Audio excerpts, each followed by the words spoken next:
welcome back to another very special, or one of the very first very special live streams for Marvel Champions. Today, instead of playing a game, we are going through and we're going to be live ranking all 41 of the current Marvel Champions heroes.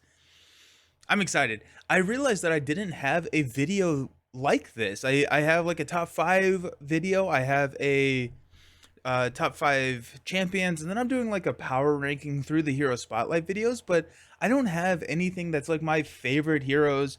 And I figured, this would be a good time at the end of 2022, once we've had this initial wave of X-Men done and out and played, that I can put all of these in there and we can get kind of a feel for what all of my heroes look like. I don't actually know what this list is going to end up looking like. I have an idea for a lot of the heroes, but again, like, I haven't ever done this before, so it'll be kind of interesting. I'm going to be switching between the tier maker and then Hall of Heroes, so we'll be able to get between and get an like idea of what all of the heroes look like, just in case like I come across a hero that I haven't played in a while. Maybe what hero I haven't not played in a while. I'm trying to look. I haven't played Valkyrie in a while, so to get a refresher on her cards and all of that. Ooh, hey Nick, how you doing? Excited for this. Looking forward to seeing where your favorite heroes land. Nice, cool. Me too. Me too. Okay, so I have 5. Nope, 6. I need to learn how to count as well. I have 6 different tiers. We have the best there is. We are not going to put more than 5 heroes in the best there is. We have too much fun right under that. Happy to play. Below par, these heroes exist, and then the dreaded category, if I lost them, I would not be too sad. Those are the categories that I'm looking at, and we're gonna try and go in release order. I figured that one, that's how the pictures loaded into into the tier maker, but also I figured that could be a way to have at least some structure to this. Hey Jasco, how you doing? Welcome to the stream. Happy to have you here. So yeah, we not quite sure if there's any more preamble to do, but what if you're watching on YouTube, so this will be out. I'm currently doing this on Twitch as a live stream. If you're watching this on YouTube after the fact, then I'm going to be putting in the different chapters and everything. So if there's a hero that you're specifically looking for to try and find, you can jump to that in the video description. If you're watching on Twitch right now, you're along for the journey and you can't jump forward in time, unfortunately. I wish you could though. Okay. So let's start off with actually the hero that I played most, well, I guess not most recently. I did play Nova, but we did play Black Panther in our latest hero spotlight. So Black Panther is from the core box, and he's all about these Wakanda Forevers as well as his upgraded suits. So the upgrades here, and then you get to trigger them in order. So whatever triggers last gets a better benefit than if it's not triggered last. And what I really like about the suit is the vibraniums and the amount of money that he has and what that allows him to do with his cost. And that being said, I think Black Panther is a hero that I don't necessarily want to pull out to the table very frequently. He feels not, I'm going to put him in the below par category. I like him as a hero. I just, for some reason, I am not the biggest fan of his kit. It feels fairly repetitive when I'm playing. That probably the best strategy is to get those upgrades onto the table and then trigger those Wakanda Forevers, which is a fun strategy, but to me it felt kind of repetitive. So we're going to get our first hero at below par. Okay, that moves us on to Captain Marvel. So Captain Marvel is also from the core set. She is very, very, very, very, very strong. She has all these energy absorptions. So yet another hero with some specialty specialty resources. Also, if I have differing opinions, and you're watching on the live stream, let me know in the chat. If I have differing opinions than you on YouTube, let me know in the comments, because this I feel like this people can get kind of controversial, or people have different ideas on ratings. Hey, Mastermind, live rating heroes. Yeah, we're doing it. We are doing it. So we have our first hero in Black Panther. We put him as a below par, and this is how I enjoy playing them, not necessarily their power level. The power level is being ranked, and actually, you'll be able to see where Black Panther falls within my power rankings in 50 minutes when the Black Panther Talking Head video goes live. So this is how I enjoy playing them, not necessarily the power level. But Captain Marvel has these energy absorptions, which allow her to run a significant higher cost curve. I like her more than what I used to like her, because she is built around the energy resource. She does a lot with that energy resource, specifically around her ability, her rechannel ability. Spend a energy resource and heal 1 damage to draw 1 card, as well as her photonic blast triggers off of it, and then mainly the energy channel here. Ooh, let me fix my.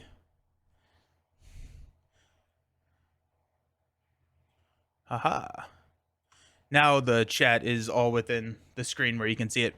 So I enjoy the energy rechannel, all of that good stuff, but and what I like about this with the ability to have more cards in a bigger card pool, you can add more cards, and the deck building does get pretty interesting, because there is an incentive to include energy channels or energy resources in her deck building, and so you get to use cards that you typically would not prioritize in other heroes.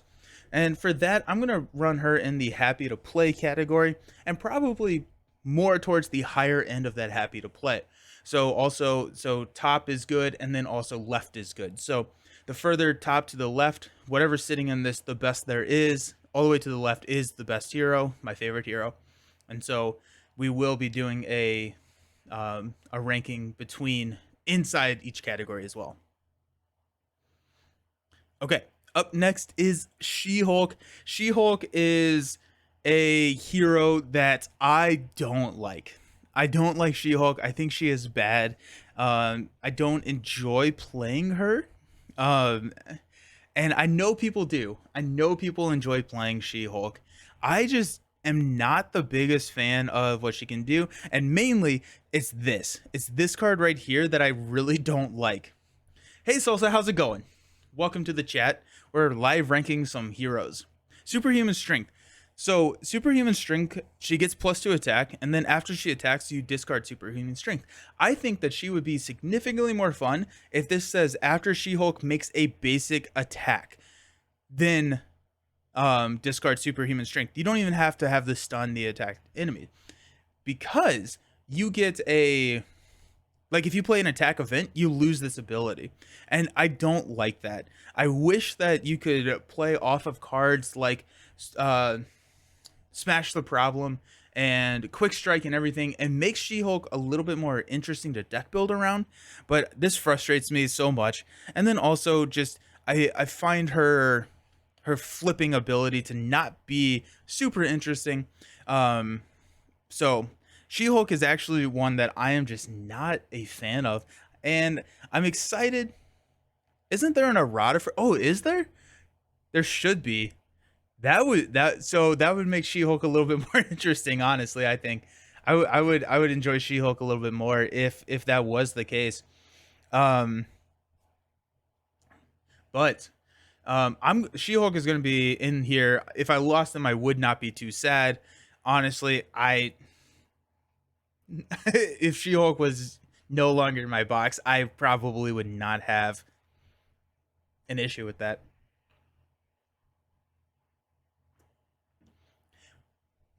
Okay, so that leads us to, and I am curious. If so, the rank names, yeah, right. If I lost them, I wouldn't be too sad.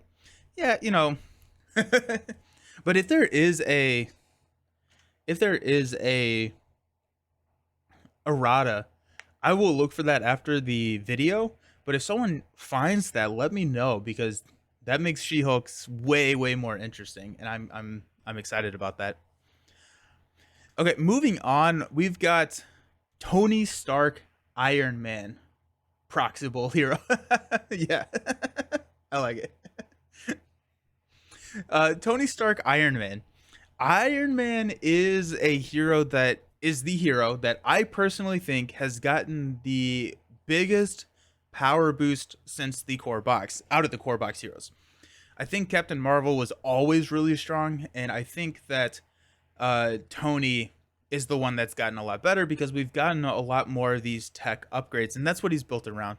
Iron Man has +1 hand size for each tech upgrade to a maximum hand size of 7. There is a little bit of controversy around, or not necessarily controversy, but I don't even know the right word that I'm looking for, but Iron Man like can't play assess the situation to get an 8 hand size. Oh, the repurpose love, and that's exactly what I was going. So I was like, yep, the Iron Man with repurpose, and I should. Let's see if I can do. See if I can do this. Just gonna go live. You'll see my horrendous spelling abilities.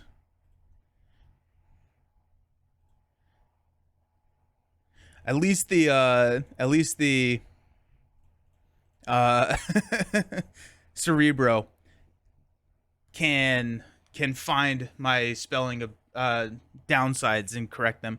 But this deck made me love Iron Man. So Iron Man built around protection as well as lightning resources because of his repulsor blast ability is incredibly fun. This deck can flip up and get to a 7 hand size in 2, maybe 3 turns if you get drawn incorrect, or if you get some bad draws.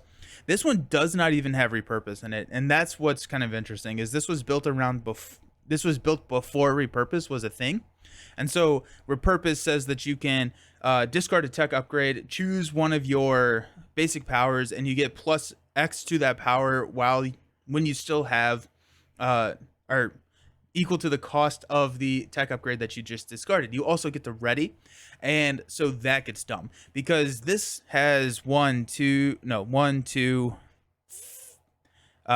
6, 7, 10, 12, 14 different tech upgrades. So if you go with the repurpose build, you are going to be able to clear out these and still maintain that max hand size of 7 and be absolutely fine.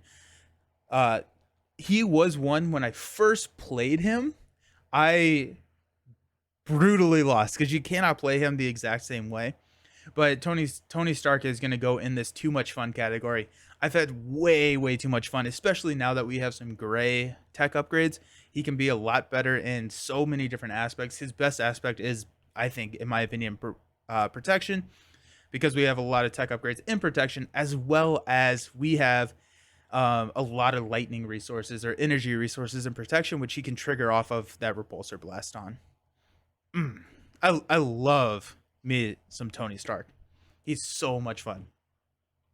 And then that leads us with our last hero in the core box, which is Spider-Man. Spider-Man is, if you watched my top 5 video, Spider-Man made it into the top 5 video. I still think that he will be, at least right now, in the best there is. When we get to some of these other heroes, some of the newer heroes, he may get kicked out of that best there is category. Again, we're only going to be putting 5 in the best there is category. But I love Spider-Man mainly because of how much I love protection. So Spider-Man and protection is just a marriage that just works so very well. Still one of the best, most thematically fun heroes in the game. Totally agree with you there, Salsa. He wants to be attacked. He has these incredible defense events, backflip.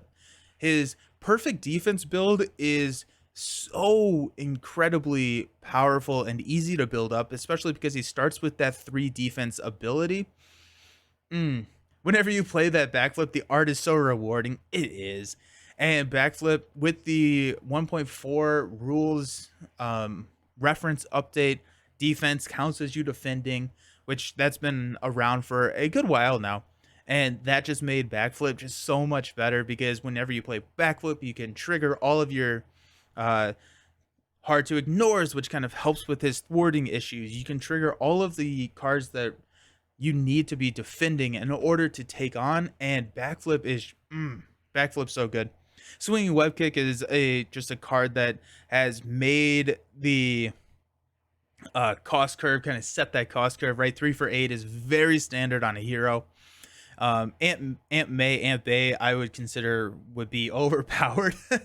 uh, Aunt May is very very good, and then these wild resource generators, and then as well as this Black Cat. Without the consequential, you can very easily Voltron this Black Cat and keep her on the table forever. And with that, I mean, I think I've just been talking about how much I like Spider-Man. We're gonna throw him up there and the best there is, and we'll see if he gets kicked out. I don't know if he will. I love Spider-Man. I think Spider-Man is my favorite Marvel hero. He's not my favorite Marvel Champions hero, but I do love how well they implemented the different abilities and made him feel like Spider-Man, right? If that makes sense.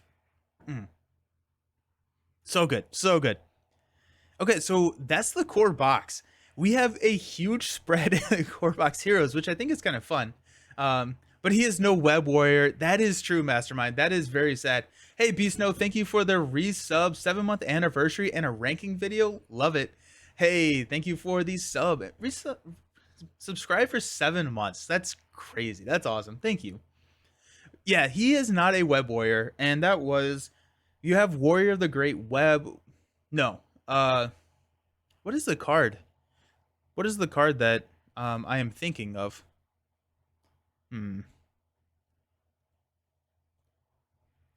Someone let me know what I'm thinking of. I don't remember. I don't. It's not Warrior of the Great Web. It's actually, it is. Yeah, I think it is Warrior of the Great Web. I'm just gonna pull up my.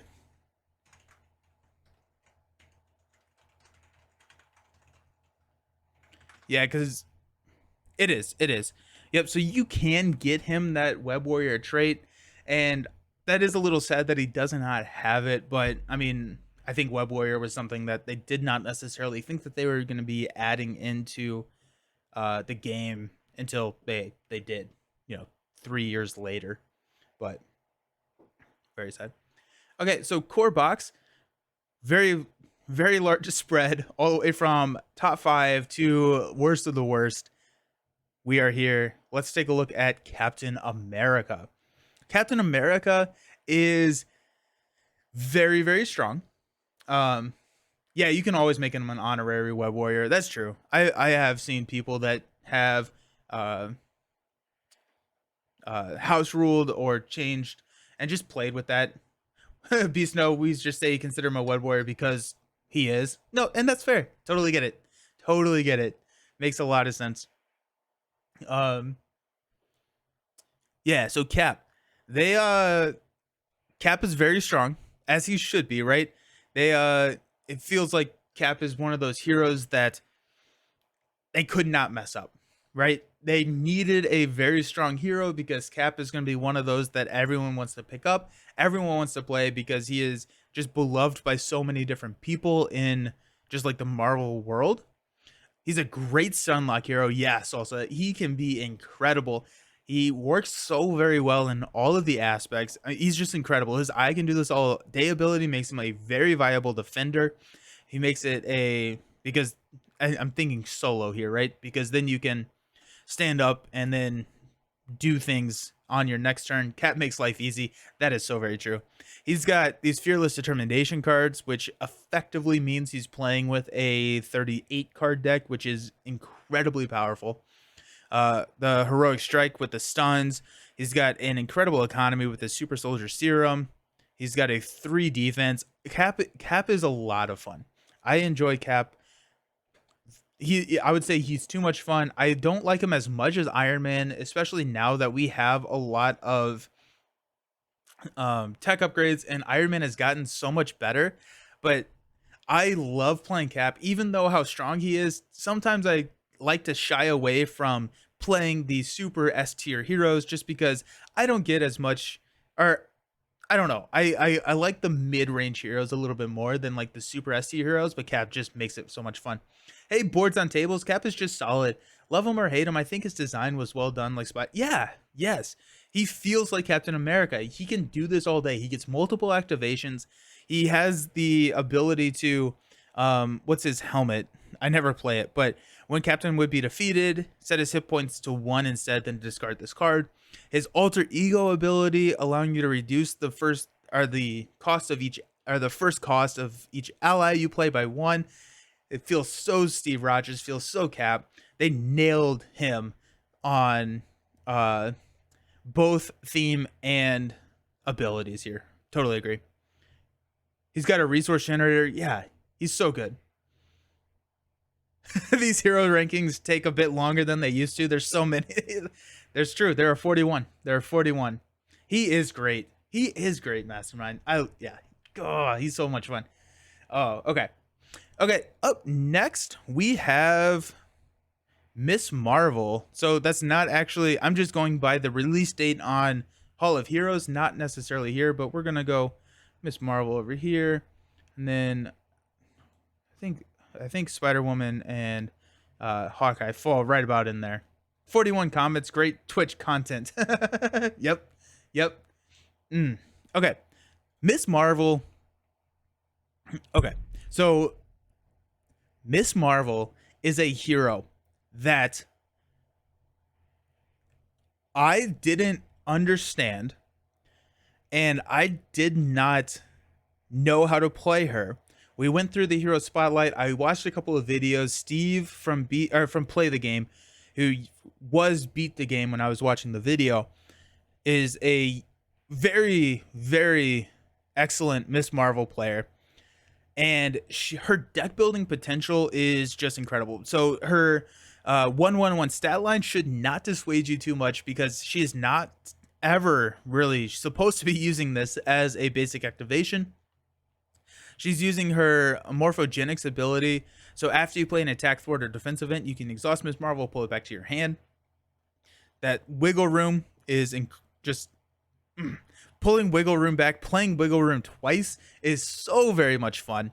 And then also her alter ego kit with Bruno, Amir, and Nakia is just really good. Whenever she flips down, she gets she gets very strong when she flips down, because she can activate all of these alter ego abilities.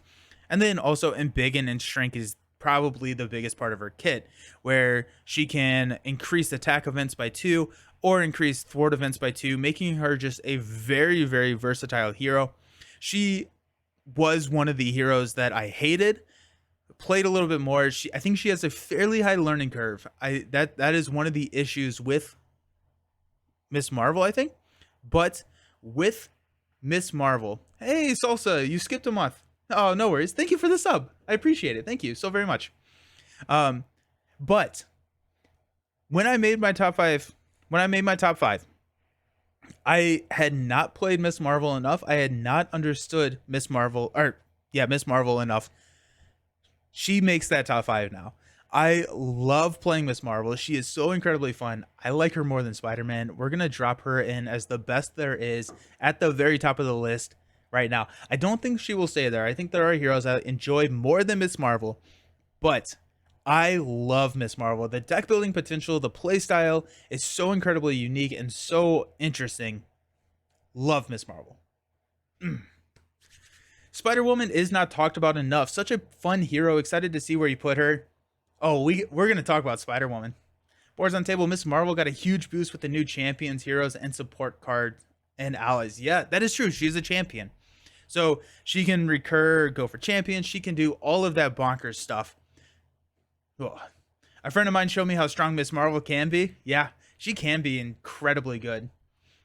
Better than Spider-Man? You're crazy. Not necessarily better than Spider-Man, but more fun than Spider-Man. This is my how much I like. And Spider-Man is a lot of fun to play. Miss Marvel is just so satisfying to play. her play style and being able to recur those wiggle rooms and recur the melee, in beginning of melee becomes a 5 and 5, and that is just so very much fun. You need to rewatch your video later. I need to know why you hate She-Hulk that much. I just don't like her. um, Salsa, I've seen a person hit 30 total damage in one turn with Miss Marvel. That does not surprise me whatsoever. She can throw down. And I think it was a challenge in the Discord server. Nice. Yep, that's really fun. Okay, so up next in the I didn't realize, so I was not out, or I was not playing the game during this initial wave. I picked it up right before Guardians got released, like a couple days before Guardians got released, pretty much. And so I didn't realize that they went scenario pack Cap, Miss Marvel scenario pack in the initial release. That's pretty cool. But next up, we have Odin's Son or Thor. Thor is Thor is one of the heroes that has improved the most since the initial release. Beast No Marisa is gonna be mad about you with your Black Panther ranking. That's fair. I know. Yeah. Totally fair. But Thor has gotten so much better with new releases, with like being able to hunt down those minions. We've seen a lot more minions in some of the later releases. Guardians had way too many minions, but his Odin's Son ability, as an action, you can search your deck for Mjolnir, and then for his hero ability, after you engage a minion, you get to draw 2 cards. Not the best hero for solo. That is very, very, very, very true. Thor and solo players do not necessarily get along, but Defender of the Nine Realms helps you get that. Defender of the Nine Realms is a 3-threat mitigation +1 card for Thor, which is really strong. And then if you're set up, the overkill ability, or the overkill build for Thor, made him so much better. We have cards like Follow Through. We have cards like Hand Cannon that allow you to gain overkill and then give you more damage. And that's how I like to play Thor. I played Thor with Jason, our D20 Woodworking, against Hela when he was playing Valkyrie, and that made Thor go from like a hero that I didn't enjoy to a hero that I actually do enjoy. Also, the Party Thor deck from Play the Game is really fun, where you just kind of load up, you play a Bring It, you draw 9 cards, and then you lightning strike everyone to death. The 4 hand size is really tough. You get the +1 hand size. He's got the resource generators, and Mjolnir gives him +1 attack and aerial. So he's also getting that love from aerial. But he is going to be in my happy to play. I'm going to put him above Miss Marvel. I think I enjoy playing him more than Miss Marvel. He's absolutely not as strong as Miss Marvel, but Thor is one of those heroes that has gotten a lot better and can be really satisfying. Playing him outside of aggression or outside of justice gets a little tough, especially like leadership with the high cost, not having the money with the 4 hand size can be a little tough. But I do really like him in aggression with the overkill build. Love that, actually. I'm a huge fan of the overkill build with Thor. Okay, so next up we have Natasha, which is Black Widow. Is Trap It in the chat? I don't want to make Trap It mad, but I'm you know what? Actually, Black Widow is fun. Black Widow is also a hero that requires, I think, probably a little bit more, or has a little bit steeper of a learning curve than a lot of the other heroes do, because she's all about reacting to what the game is throwing at you. You have cards like these that are the preparation cards. So attack acrobatics. You have grappling hook, and what's the last? Widow's Bite. So like when a minion engages you, you get to deal 2 damage to the minion, and then whenever you trigger abilities on her hero side, you get to deal a damage, and whenever you play a preparation card, then you get to draw a card in her alter ego side. Is Nelson streaming in his basement? Where is this cool playroom? This is actually where I stream. So if like this table right here, is the table that I stream on, and then I'm just looking at my computer this time. So I guess like I mean I could my mat's still set up from yesterday because I didn't clean it up. She's also got a lot of great tech and can combo with repurpose. I have never tried that. Huh. Yeah. I did not realize that grappling hook and Widow's Bite were tech. That's a really cool build. Huh. Very cool. Very cool, Salsa. Yeah, I had never thought about that. I probably would never toss a Black Widow's Gauntlet unless we're winning the game. But okay. Okay. I need to try that because I played in my Hero Spotlight. I played Trapit's Protection build, which is a really good build. It's a really fun build. But bumping her up to the 3 defense with the synth suit and allowing you to ready after you trigger a preparation card is so very satisfying. The 222 stat line is just a joy to see for a solo player. And then being able to bump that up to like a 223 or even a 224 if you are running in that protection. And then there are a lot of prep cards. We've seen a lot more prep cards, which has increased her power ranking like pretty significantly. Do I like her? Yeah. Yeah, I think so. Um I can't necessarily put my finger on why I don't want to put her in the happy to play ability. I think I'm gonna throw her in this. I'm sorry, in the below par, right above Black Panther. She for she just doesn't necessarily work for me. I feel like she would be a lot more fun in like um a multiplayer game, but for solo, she for some reason she's just not there. She doesn't really do it for me. I do think I am really interested to see how she plays once we get the Gambit pack and we get a lot of these cards that trigger off of being a spy or a thief, which she is. So she is getting a little bit more love with Gambit's release, and so I'm excited to see where that goes. Question: when you increase damage for those attack events that hit multiple times, does the bonus effects each instance stack? Um, because I wasn't sure yesterday when you played Slice and Dice with Wolverine. It depends. It depends. So, um, so let's look at this. So, like, um, this Dance of Death is 3 instances of attack. So if you have something that increases the attack, it would increase one of these. However, like melee, I don't think is that way. Again, I'm just in Discord. Melee is 1 attack to deal 3 damage and then 3 damage. So it would increase that instance because it is not multiple different damages. So it very much depends on the wording of the card. You're also sad to see some heroes ranked low. I think some below par heroes are decent. Yeah. I saw a Dance of Death is retcon to make each instance an actual attack, which can cause retaliate. Personally, I don't think that makes sense.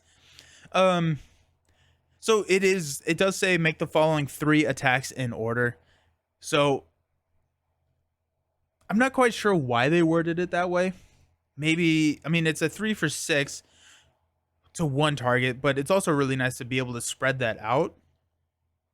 I think so. What it is, I bet what it is it's saying that like if you deal 1 damage to a minion that does not have retaliate, and then you deal 2 damage to the villain which does have retaliate, and then 3 damage to a minion which doesn't have retaliate, how do you deal that, or how do you figure that out? And so I think that's just a clarification to say you are able to hit multiple different enemies, and then that can trigger retaliate for each instance of damage. So there's not necessarily like, or like if you hit like villain, minion, villain, do you take 1 or 2? I think that was just a clarification there. Oh, it's more of an issue with the art. But if you want to hit 3 times, it's still 3 retaliates. Yes. Yeah. Yep. That makes sense. Okay, so looking at the tier maker, this right here, this lightning on Thor, I thought this was like a logo on Captain Marvel. I was like, what is that watermark? I don't know what that is. Alrighty, okay, so up next we have Doctor Strange, the most powerful hero in the game. Stephen Strange. I don't like Doctor Strange. Um, I had said earlier in the video that I don't necessarily enjoy the S tier heroes as much. That's actually more of a hindrance if they're super overpowered. Doctor Strange is probably the reasoning behind that statement. He is incredibly strong. He has the invocation deck, which he can. Yeah, his magic deck is just incredibly powerful. Makes the game way too easy. Totally agree with you there. Now, I like what he's done for the game, um, because I do think that there is something to say about having an overpowered hero and the designers understanding and realizing that and then fixing that and understanding where that ceiling needs to be. But his kid is dumb. His kid is really, really dumb.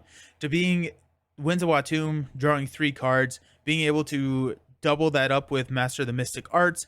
So it's a 1 card for basically 4 extra cards if you're playing that card with another card. It's dumb. He's so very good. Crimson Bands. He just has damage on lock. I I don't like Doctor Strange. I would not be too sad if he gets lost forever. I don't pull him out unless specifically asked for. Yeah, insane deck cycling. He has access to all the Mystic cards, so he can play with a 37 card deck with his uh yeah, 50, 60 card deck. You're gonna be fine. Yeah, spiritual meditation, plus a Master of the Mystic, or no, Sorcerer Supreme. Dumb. I'm gonna drop him here. I'm gonna drop him in front of She-Hulk. If I lost him, I wouldn't be too sad. I do enjoy him more than She-Hulk, just because with Strange you can do stuff, and She-Hulk I just feel like I'm hindered every single step of the way. So that's Doctor Strange. He's too strong. He's too strong. He's too strong. Up next we got Bruce Banner. Hulk. So I was reading a interesting Reddit conversation earlier today about Hulk and how people are, whoever was commenting, don't think that he is the worst hero anymore. Oh boy, here we go. Yeah, Hulk is bad. Hulk is very bad. He's, I think, the only hero that we have that has a negative ability on his hero side. The thwart being 0 is horrible. The sorry, Hulk smash. Yes, the Hulk, the green butt of every joke in Marvel Champions. Yes, absolutely. Um, his 3 defense and 3 attack. I do like his protection build. He has a really good protection build where he can ready using like desperate defenses and defensive stance. I don't remember the cards. I need to remember cards better. But he can do a good job of defending the entire team. They try too hard to balance him with that 4 hand size plus discard. His ally version is just way better. Yeah, I think it did backfire completely. I don't think that he is a good hero. Hulk Smash is a very sad card because it requires you to make a basic attack, which has been fixed a little bit because like before we got Limitless Stamina and Unshakable, Hulk Smash, if Hulk was exhausted or if Hulk was stunned, Hulk was useless. Hulk could not do anything. And that has been fixed with a couple of the cards printed in the SPDR pack. And I'm happy with that. I do hope that we get a couple of cards that play off of the Gamma trait to help with She-Hulk and Hulk.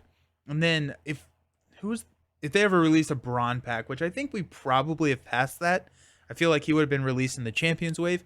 but I feel like Braun could bring some Gamma cards to the table if they ever do go back and release a card like that, which could make Hulk and She-Hulk a lot better. Um, he has the limitless strength, but the forehand size is very, very tough. All of that to say, I enjoy playing him. So he is a bad hero, but I actually like playing him. I think he's fun. He's a challenge in my eyes. He's a hero that requires some very specific deck build, and it's almost like a okay, how can I make this work? And I enjoy that challenge. I think that's fun. With that being said, he has gotten better with a couple of the other ones. I'm going to actually throw him in here in the happy to play category above Thor. So I actually like playing Hulk more than I like playing Thor. He has some really, really, really good strengths and some really, really, really bad negatives, and it's fun to try and find that balance, especially as a solo player. So yeah, you bet Baran will still be better than him? Totally, yeah. I'm sure. D20 can rest easy. Yeah, D20 loves. I like the mid tier heroes a lot. D20 likes the low tier heroes a lot. His favorites are Hulk and Valkyrie, and I would rather play like those mid tier heroes. Those are a ton of fun. But yeah, he does really like Hulk for some reason. Okay, that is wave one. We've got wave one done, and we're moving on to wave two, which is the Rise of the Red Skull box. I I still think that this box is one of the better boxes, especially to start out with. Um, you couldn't believe Captain Marvel is in the mid tier, but yeah, she has some fun deck building potential. I am happy to play her, but she's not one that I pull out to the table. She's very good. I do like her more now that Shield is the thing. I think now that we have Shield, that her Alpha Flight Station shenanigans, readying that with Agent 13 is a blast. That is a blast. That is a lot of fun. I will be playing at some point the October Discord challenge, which is the diet deck challenge to have as few cards in your deck as possible. I have built out my deck. I was going to stream it this week, but a couple other things happened, so I'm going to be streaming that probably in the new year. But it is going to be a Captain Marvel deck, so I'm excited to do that. I I think it'll be fun, but yeah, she's good. She's happy to play, and then also like all of these except for maybe you know what, any of these at the bottom tier, I'm still playing Marvel Champions, so I still enjoy it. So take that as you will too. Okay, Hawkeye. Hawkeye is interesting. I think I mean, like, I appreciate Hawkeye's design. The fact of the matter is that taste will always be subjective. At least Nelson's reasoning for his preferences are sound. Well, thank you. Yeah. Hawkeye, I appreciate the design around Hawkeye. I think that this is, are they really kind of started experimenting and messing around with some of the heroes when they released Hawkeye. Because of his Hawkeye bow, you have to exhaust Hawkeye's bow to do all of these sonic arrows and all of this good stuff, as well as you can exhaust Hawkeye to ready his Hawkeye bow to play multiple arrows each round, and all the arrows have some really cool abilities. I would be, yeah, some really cool stuff. His bow has the weapon, so he can also combo off the mean swings. He can combo off yarn, or not yarn. I can't think today. Fusillades. Yeah. Diamonds. I genuinely like Hawkeye. Genuinely like Hawkeye. I appreciate him more after Miles' release, but I yelled about that often enough. Yeah, and I'm with you there. I am happy with what he can do. I also built that repurposed deck for the see if I can find it. Why not, right?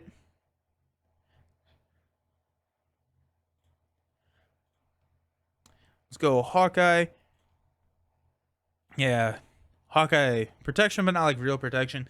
I had a ton of fun with this. This was all about using repurpose to get rid of your energy barriers and standing up and swinging for a minimum of 5. Then using all of your Avenger allies with Earth Mightiest heroes to ready and just swing for 5 multiple times. I really enjoyed the protection build here. I think that Hawkeye is a lot of fun. I don't think he's that good. I think he can be severely hampered if he doesn't have his quiver. I think that he can be severely hampered with just like a lot of things that the game can throw at you. With that said, I enjoy playing him. I'm gonna put him in the too much fun category. I'm gonna drop him right here, right behind Captain America.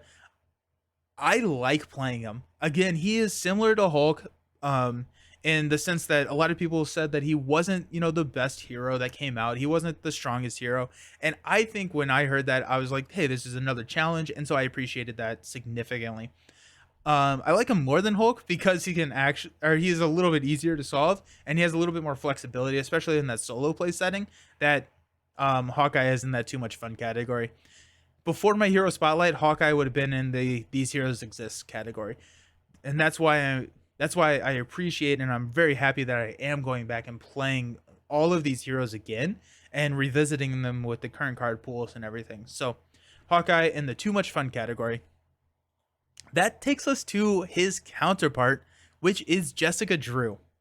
Now, Jessica Drew has the first weird deck building ability where she can choose 2 aspects instead of 1.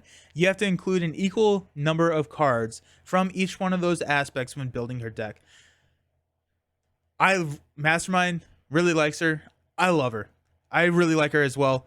Her kit is also really cool because she has these cards that are both Hawkeye, or I'm sorry, both Spider-Woman and aspect cards, so they can trigger off of her hero ability. This is whenever you play an aspect card, she gets +1 to all of her stats, meaning that she can get insane. This opens up some incredible deck building potential because of her double ability. You can run like a leadership deck that focuses on allies, and then like a boot camp in aggression, or you can go protection and heal all the allies. You can instead run a like go all out type strategy and just try and flood the field, get her up to like a 3/3/3, deal 9 damage with those go all outs. The deck building alone is interesting, Maddie. I totally agree. Did you see the Reddit thread filled with hot takes about the game? One of them was Hawkeye is good even without his quiver. I think he can be. I think it requires a different deck build. I think he can be good without his quiver. It's just a different deck build than what is typical with Hawkeye, if that makes sense. So if you go the weapon route, then I think, yes, he can be good without his quiver. But if you are going the arrow route, I think you need the quiver. I believe it was the same place where people were talking about the Hulk. Yeah. I played a shield deck that rapid response Monica Chain. Oh, that's fun. Yeah. Shield with her is so cool because she can include all the justice as well as the leadership, which has all of those epic shield cards in there. So not only can she have the field commanders, or the field agents, and the justice cards that power off of that, you can go rapid response. So rapid response and command team and Triskelion. I'm trying to think what they are. There's command team, Triskelion. I think there's one more blue card that's a shield traded card that can trigger off of all the shield stuff. And Spider-Woman with the Sinister mode is boxed, got way better. She was already really good. She has 3 readies.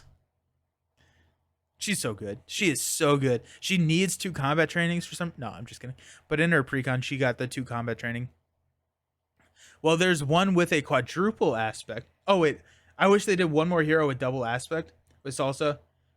Adam and then Gamora are the 2 that can mess with deck building. So Gamora can have attack or thwart defense from outside of her aspect, and then Adam has to have all 4.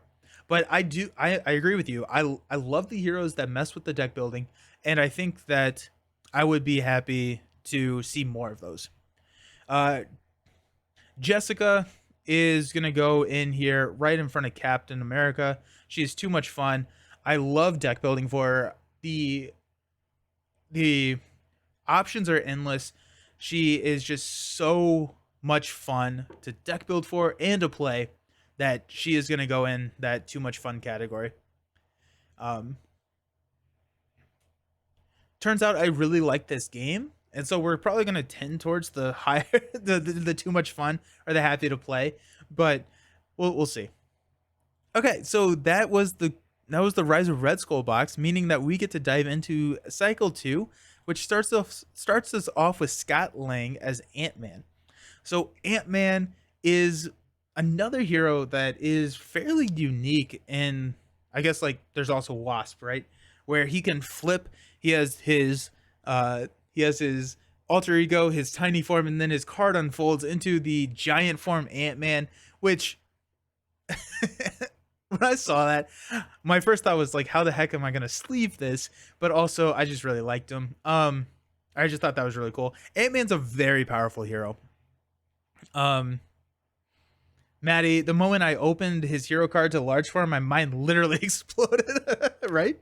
Right? Yeah, everyone has that story of like, whoa, they can do that? Ant-Man's a ton of fun. In his alter ego, he's a 2/1/2, and then in his big form, he's a 1/3/1. He does have only a 4 hand size in his big size though. This giant stomp. I'm sorry, not the giant stomp. What am I thinking of? Giant strength.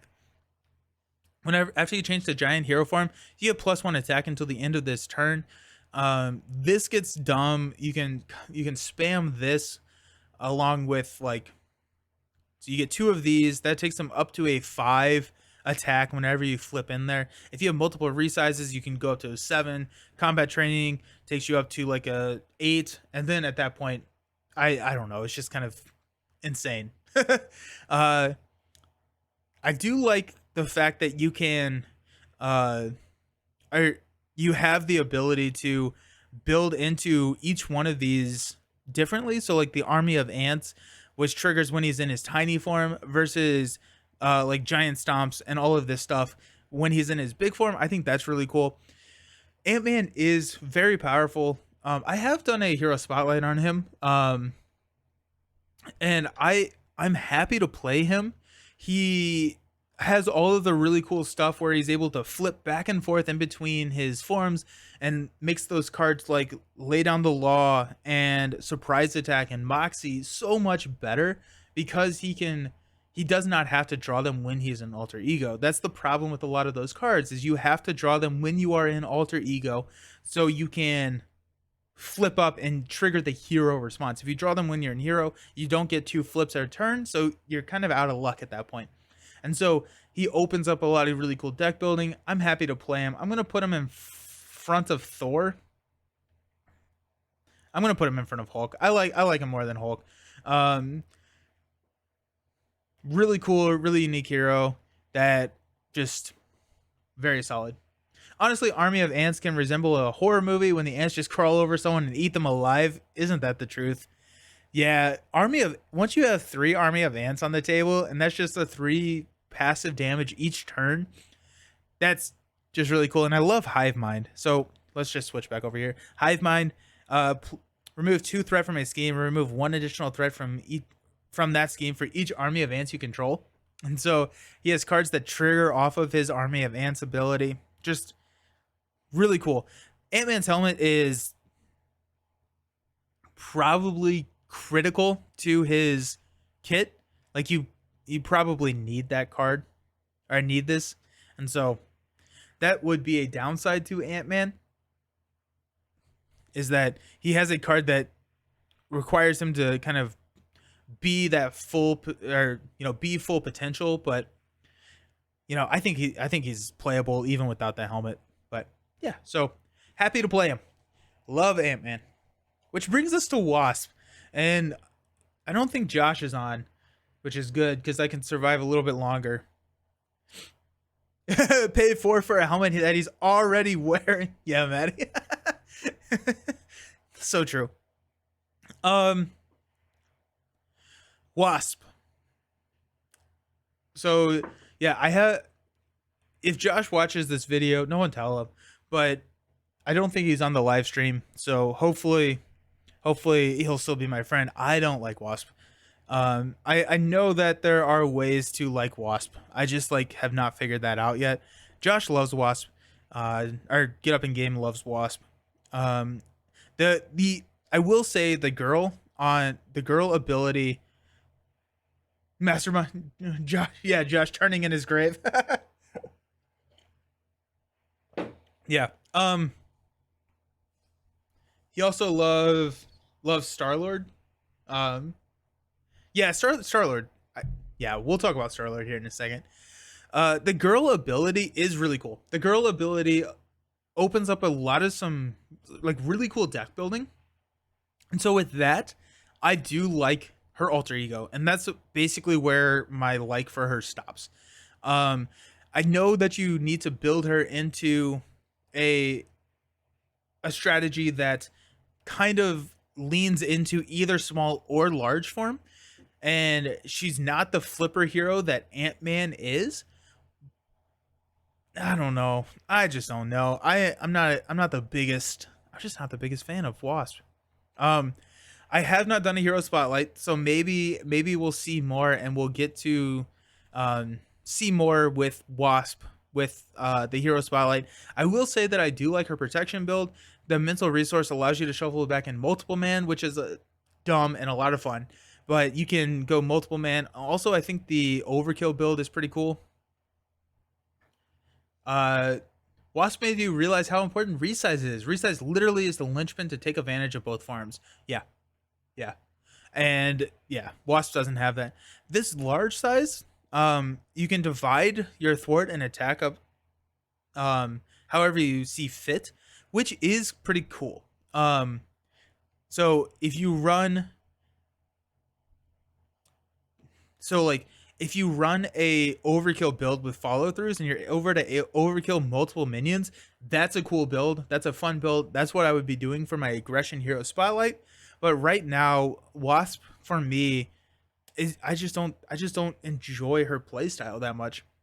Though in fairness, I played Protection Wasp with Perseverance, tough card after changing form, and that was pretty good. Okay. Were you changing in between her small and large form or between her alter ego and large form? Because I think with the protection, you go to that large form to get access to the 3 defense. Typically with protection, you don't need as many cards in your hand because that gives you your your cost curve in protection is typically a little bit lower because of all those defense events only costing around 1. So the 4 hand size for a defense hero is not horrible. And then if you flip back, you have a lot of mental resources that you can shuffle back in. Um, and then you can flip up with the tough. So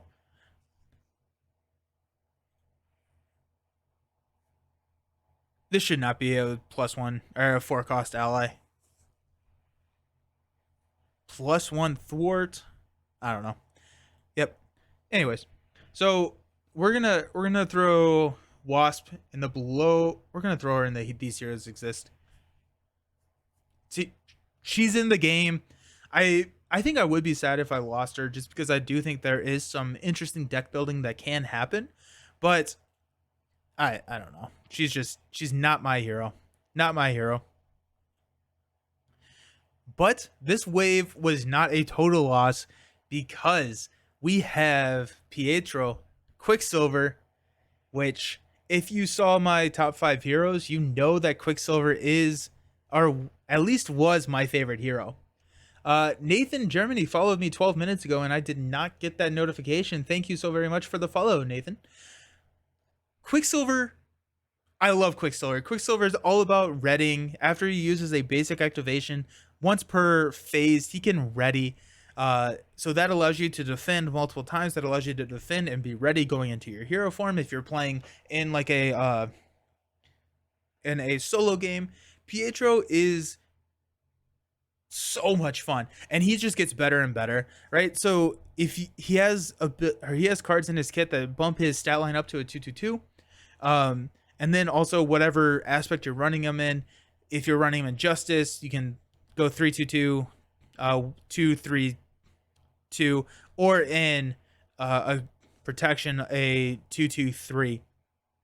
Not only that, his leadership build has gotten very very cool because of his um Moxies and why do I always forget the name of the card? Inspiring Presence?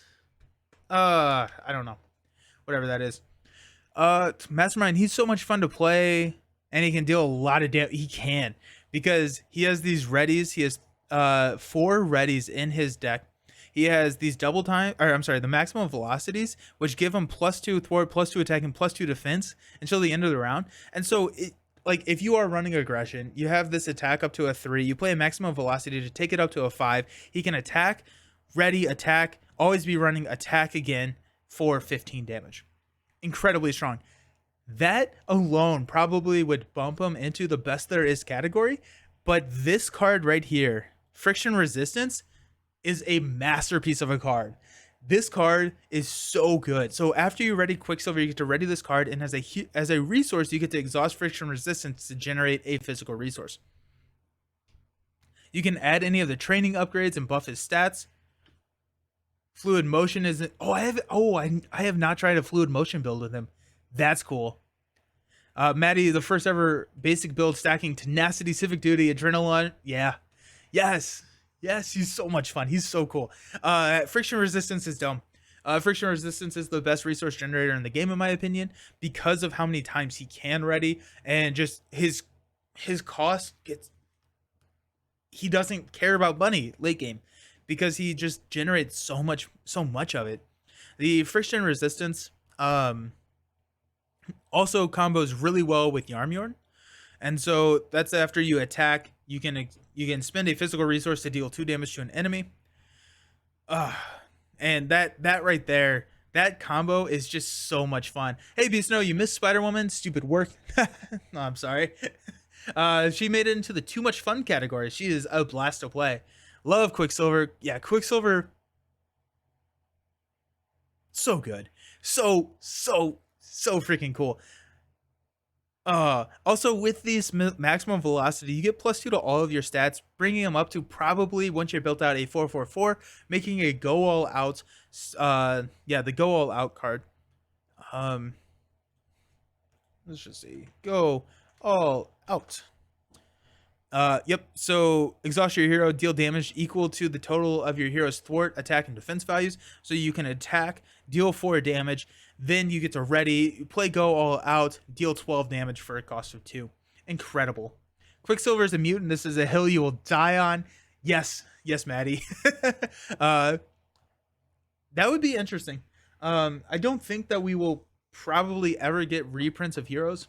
I don't think that is something that they are interested in doing or spending time on, just because of how much we get for, or how many heroes that there are in the Marvel universe. I don't think that they're going to spend time reprinting for like mutants and stuff, but it would be cool to see Quicksilver as the mutant house rule and see how his abilities is, maybe slightly different. If they had a different design ideology for him, to see like a second way to do that. Button, there it goes. Tier Maker, Quicksilver, more fun than Miss Marvel. I love Quicksilver. The reason I say that he was my favorite hero, probably still is my favorite hero, is he's the one who taught me to love protection in solo play, because I play this game pretty much exclusively solo. Because he gets that free ready, it allows you to kind of build into a turn and actually have a viable turn in hero form on your player turn. So you get to defend for probably 3, not take any damage, stand up, and then run through. He's also, I think, the first hero that I ran through the Rise of Red Skull campaign with, and so I have a special spot in my heart for Quicksilver. Love his playstyle, love what he can do. And every single time I talk about Quicksilver, I finish it off by saying I need to play more Quicksilver, and I'm going to say that again. I need to play more Quicksilver. Spider-Man and Quicksilver sitting on a tree, RERULING, re-ruling, yeah. So many keywords that need better redistribution, yeah. Hello, legends. How you doing? Welcome to the stream. We are doing a live ranking of all the Marvel Champions heroes. We just We just pushed through. Somehow we were able to do it. We got through we got through Quicksilver, and now we're back on Scarlet Witch. You're doing good. I'm glad to hear that. Glad to hear that. Anything on this tier list that you desperately disagree with so far? And this is how I enjoy them, not necessarily the power level. So it's so like, yes, I know Doctor Strange is the most powerful hero in the game. That he's not the worst hero in the game. I just don't enjoy playing him.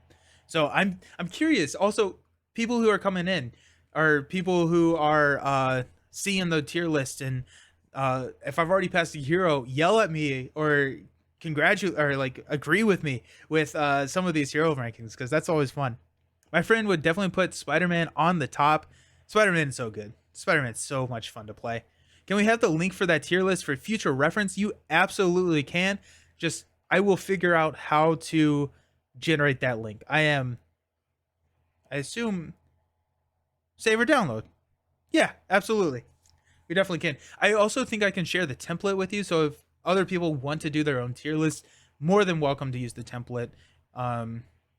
So I'll share all of that. That will be in the description of the video when it's on YouTube. But yep. So yes, absolutely you can. You have enjoyed She-Hulk. Okay. So what is it about She-Hulk that you enjoyed? Because I'm not the biggest fan of She-Hulk. And while you're working on that response, let's take a look at Wanda. Scarlet Witch. I think Scarlet Witch is the epitome of fun.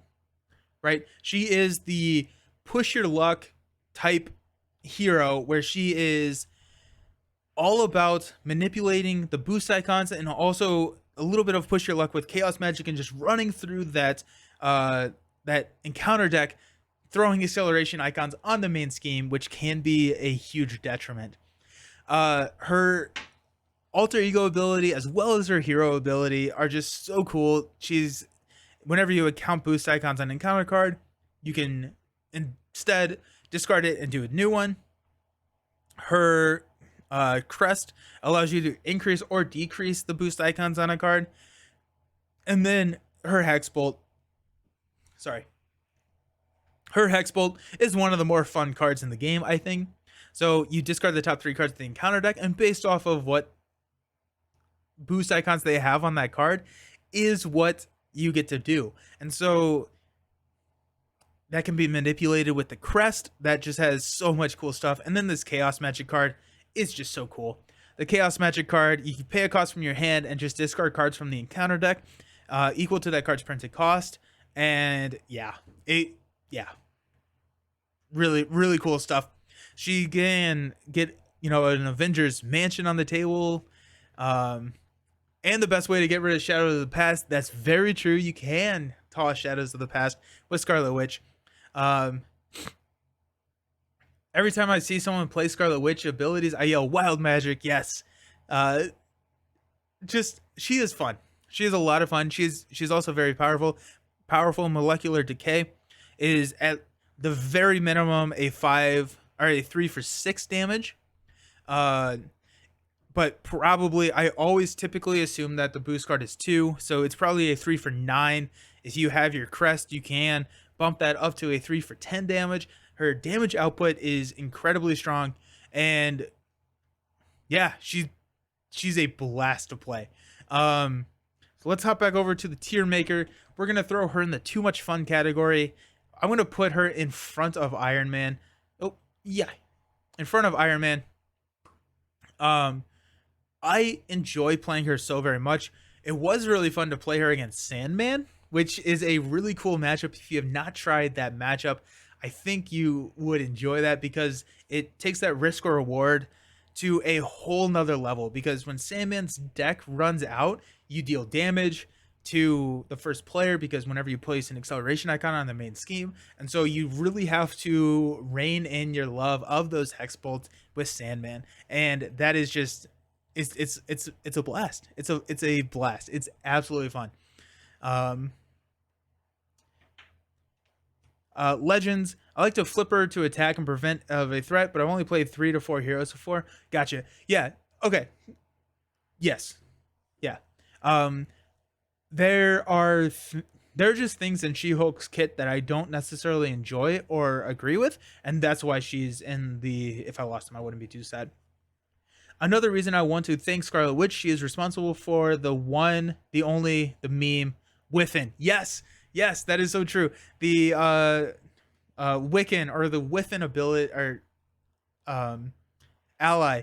After you thwart, discard the top card, deal damage equal to the boost icons. Always draws a 0 on stream. Will never draw anything over 0. Oh man.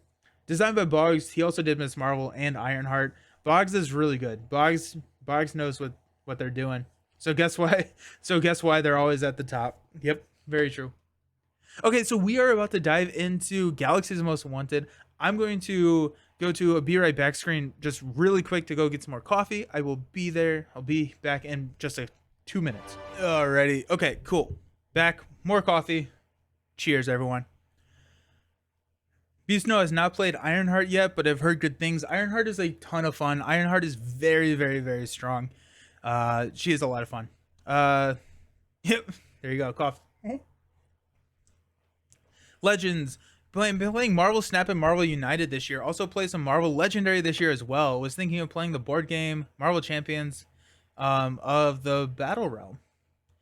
The board game Marvel Champions. I haven't heard of that one. I played Marvel Snap for a weekend and then deleted the app because I knew that was just going to take over my life. I like the game a lot. I didn't have the time to dedicate to it that I wanted to. Marvel United, I have not played. I've heard good things. Marvel Legendary was one of the first games I ever bought. So, within the first 10 games I ever bought. So, I love Marvel Legendary. For a while there, I was buying everything that Marvel Legendary put out. I still have all of it. Not all of it. I stopped after some wave. But it's a ton of fun. Can you play Marvel Champions online? Yeah. Yeah, there's a tabletop simulator implementation of Marvel Champions. There's not. That's the only way that I know of. There's not necessarily a direct port or like a scripted version of Marvel Champions. I may be wrong. Someone in the chat may be able to correct me on that, but I think the only way that you can play is on the tabletop simulator. Contest of Champions. Battle Realm board game. Okay, I have heard of Contest of Champions mainly because whenever I type in Marvel Champions, a lot of times that pops up instead. How is Marvel United and is it kid friendly? I will let Legends answer that, and we will talk about Galaxy's Most Wanted. Okay. Let me navigate to Groot. So first up on Galaxy's Most Wanted is one more is Groot. Groot is not necessarily a good hero. Groot is, I think, is a really fun hero for me to play because I really enjoy the playstyle of building up the counters with max 10, and then he has a forced interrupt to take those counters away whenever he would take damage instead. So he has the ability to kind of protect and keep that health really high. His 1-2-3 stat line, like we've seen with Spider-Man, makes him a really strong defense hero or a protection hero. Your favorite part of Groot, all of his quotes are "I am Groot." Yep. All of these have "I am Groot." He has "I am Groot," "I am Groot." He just has a lot of "We are Groot." He has the theming around the naming and the flavor text on the cards is just so good. It's just so good. With the recent upgrade or the upgrade update that they did when they released Colossus, really nerfed Groot because they have now ruled that interrupts take priority over status cards, where that used to not be the timing. So now a tough does not protect your growth counters, unfortunately. So I guess that makes sense, but if you have a tough status card, it will not ever trigger until you are out of growth counters, which is a little sad.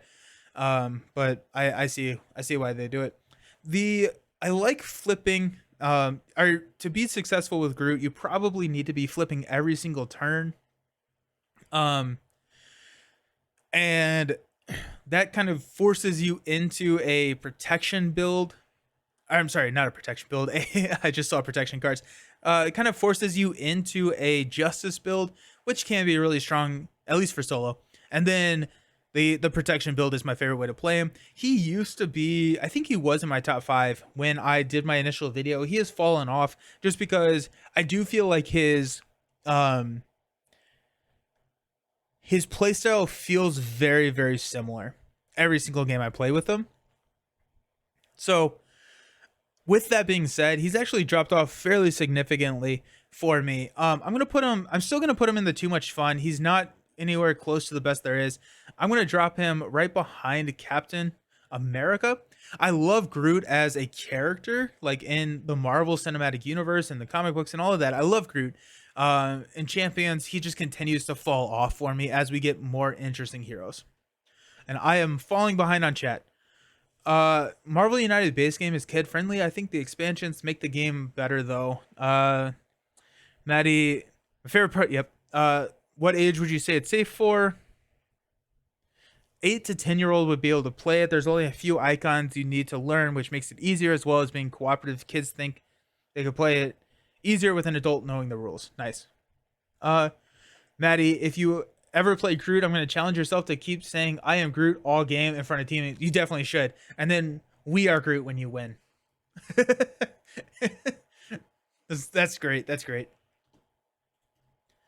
Okay. Up next, we have Groot's friend, Rocket Raccoon.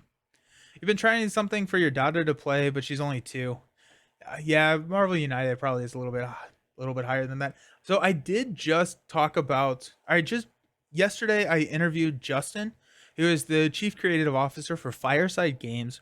Their biggest IP or their biggest game is Castle Panic. They have a my first Castle Panic, which is geared towards preschoolers. And so I've not played it. I'm not going to say it's awesome. Justin is awesome. Justin is really cool. But the Castle Panic, or my first Castle Panic, he said was really good for preschoolers. He said that they would teach it to preschoolers, and then after one game, the preschoolers could teach other preschoolers how to play. So maybe not 2, but like at a 4-year-old, I think that right there, that may be a game that you could look at in just a couple of years. Maddie, my Groot highlight is easily watching Jason thwarting 10 counters and just thwarting for 10 off Sinister Six. Yeah. My first Castle Panic played it. I actually taught it to an elderly person. How was it? As we talk about Rocket. They nailed Rocket. He's all about weapons. He's all about dealing excess damage to minions. Whenever he deals excess damage, he gets to draw a card. In his alter ego, you can choose and discard a tech upgrade to get +2 or to draw 2 cards. This screams a repurpose build. I have not played a repurpose build with him actually, but Rocket is so incredibly fun. He has the +1 attack here for the cybernetic skeleton, which brings him up to a 2. I love playing Rocket in aggression. Combat training gets him up to a 3, and then with all of these abilities with like follow throughs, you can run a very successful overkill build with Rocket. You get to draw a ton of cards. Rocket is so satisfying to play. He was in my top 5. He's gonna stay in my top 5. At least he's gonna stay in the best there is category right now, just because of how much I enjoy his playstyle. He has a really good thwart. He has a 2 thwart. He's got a I got a plan, which gets him up to a 3 thwart, and then he has his, what is that card called? His thruster boots, which gives him up to basically a 4 thwart. So even though he has this really beneficial alter ego ability, you don't necessarily need to run justice in order to be successful in a solo play, because he can thwart for so much. So you can roll down, discard a card, get the +2, roll back up into a hand size of 8, and then just go to town. It's Yeah, Rocket is very exciting. Legends, it's too simple for my taste, but I think young children could play it easily. Nice. Rocket's voice is also super iconic. Yes. Wife really enjoys simple games, so it might be worth it for us. How many heroes are there? In Marvel Champions, there are currently 41 heroes, and they have announced 2 more. So 41 heroes plus Rogue and Gambit, who are coming out in February. So uh, Rocket is also one of the new heroes that I was able to experience when I got into the game. So I joined right before Guardians dropped, and so Rocket was one of those. I enjoyed Groot a lot more at the time, but I've grown to like Rocket more, especially now that we have the Overkill stuff. I guess Overkill came with Rocket, but yeah, Rocket's great. We're gonna go over here. We're gonna drop him in at right in front of Spider-Man. So currently, the top 4 heroes for me look like Quicksilver, Miss Marvel, Rocket, and Spider-Man. We will see if that stays. Again, if there ever gets a 6th hero put in there, that back hero drops down into too much fun. So we do have a top 5 hero. Legends, you only played 4. You have them all in a container. It's a lot of content. There's a lot of content for this game.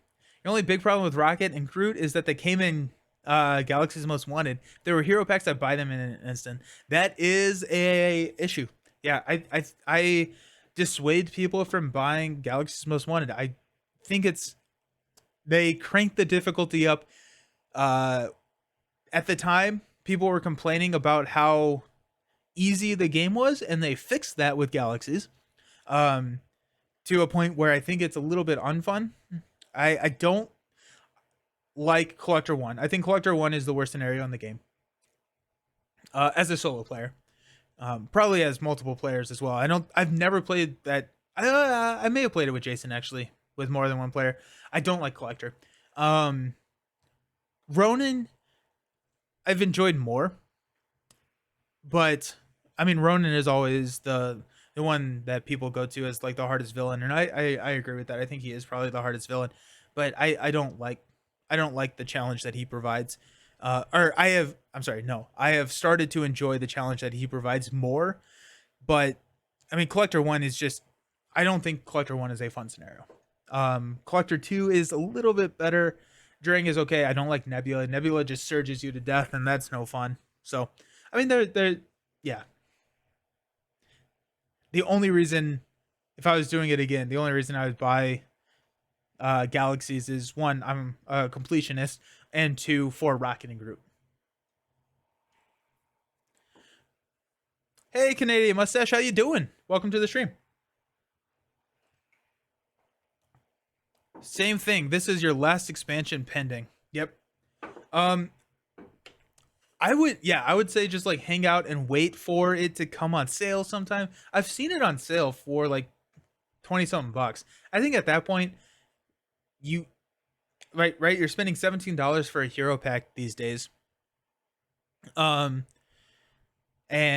so like if you're spending less than $34, just think of it of buying 2 hero packs and you're probably fine. Canadian Mustache, I do like Groot. I like Groot a lot. I think Groot is a blast to play.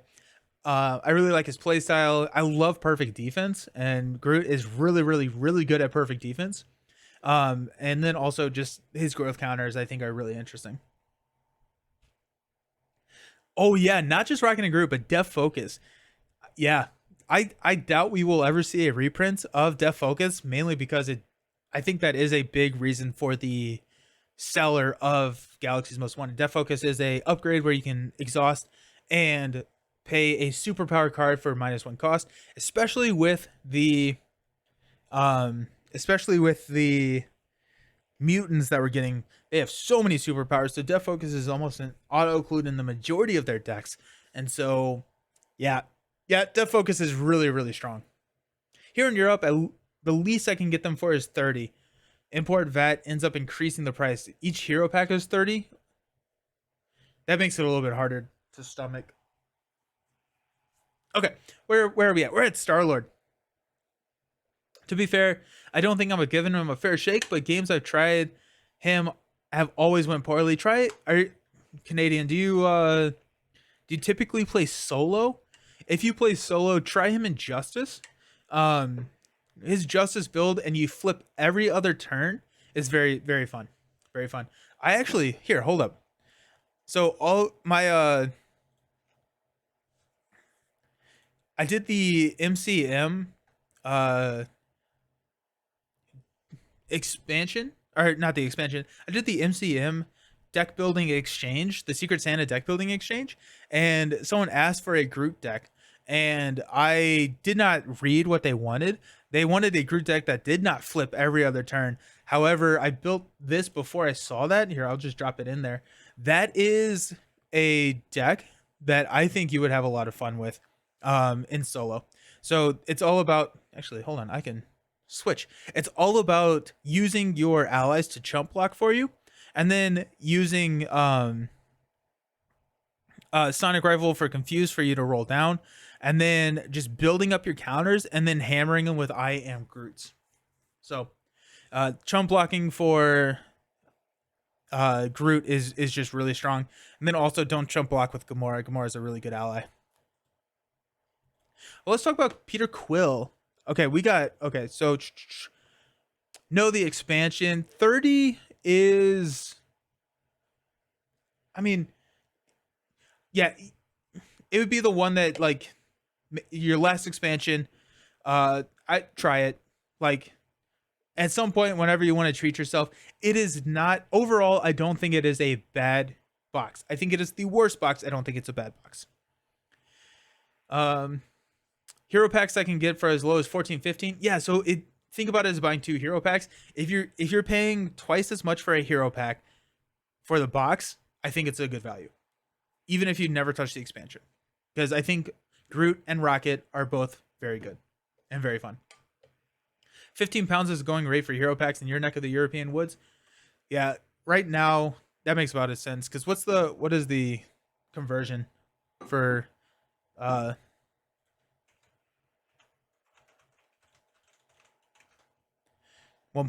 Yeah, because we're at about 17 as retail here in the States. Okay, Star-Lord is where I was saying that Scarlet Witch is the epitome of, uh, wow, I am blanking right now. Risk reward. There you go. That actually is overcome by Star-Lord. Star-Lord is the risk reward. He's all about dealing himself encounter cards and getting benefits for having encounter cards in front of him. So during escape, you get to draw a card and ready your hero for dealing yourself 1 face down encounter card. Sliding shot, deal 5 damage plus 2 additional damage for each face down encounter card you have in front of you. Element gun, he gets 2 of these, which is 1 for 3 with piercing. Piercing is a big deal now. Leader of the Guardians, each Guardian character you control gets +1 thwarts, which is really cool because in hero form, all the allies you control gain the Guardian trait. So yeah, he has a really good economy. So deal yourself 1 face down encounter card to reduce the cost to play a card by 3. So he has a lot of really cool, interesting combos. I don't like this type of risk reward. I'm just not the biggest fan of Star-Lord.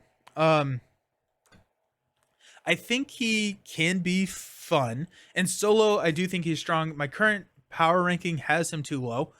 He doesn't have a good economy, but he has a good economy. Yeah.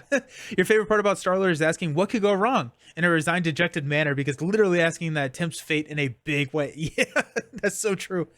Star-Lord is he's gonna be a below par for me behind Black Panther. He is just a hero that, I don't know. He's a very strong hero, especially for solo play. If you like rush decks, then go check out Step Into the Portals. They have a ton of rush Star-Lord decks where they beat campaigns in like 12 turns. It's incredibly fun to watch. But I don't love Star-Lord's ability.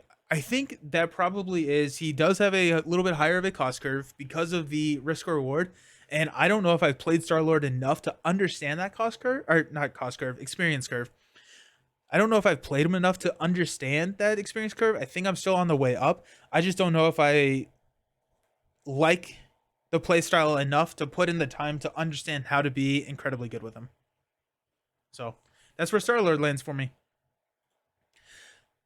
Alrighty, we are next up. We have Gamora.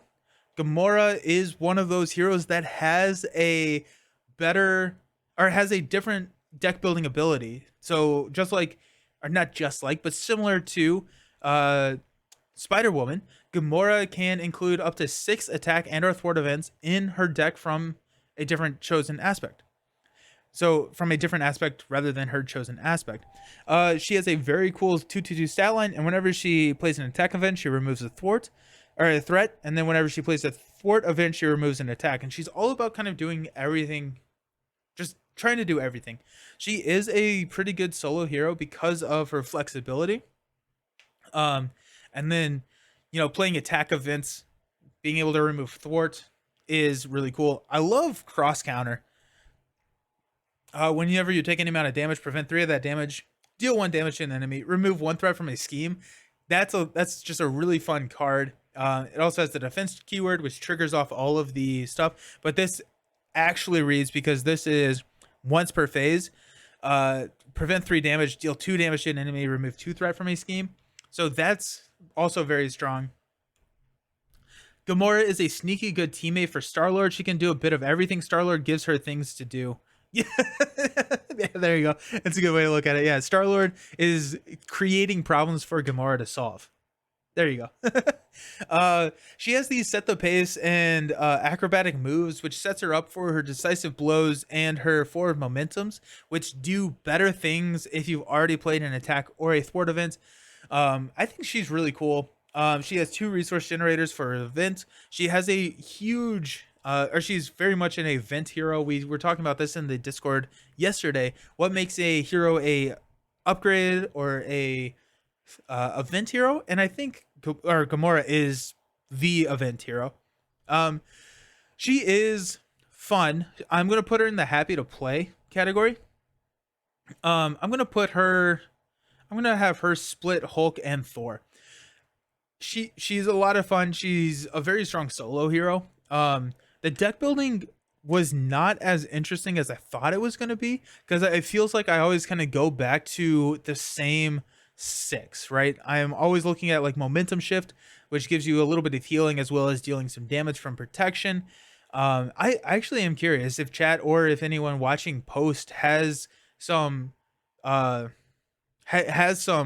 ideas for cards that they like to add in for her deck building. Let me know. I'm curious. You only played Marvel Champions from late 2019, early 2020 with a friend. Then the Sea World happened and you haven't been playing since. Yeah, that's too bad. I started playing in 2021 during the middle of the sea epidemic. And it was one of the first games I ever played solo, and have played 400 games solo now.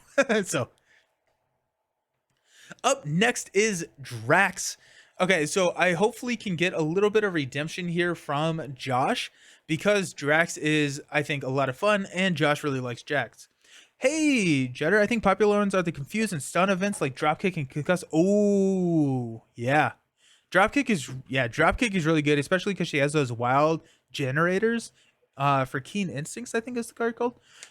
So she can trigger the dropkick. Concussive blow is a really good one. I never thought about using concussive blow. Huh. Yeah, that's good. Yeah, that's cool. She doesn't really have a reason to go back down to alter ego though, does she? Oh, she can look at the top card, and if it's an attack or a thwart event, draw it. She has conditioning room, which is also an alter ego action. So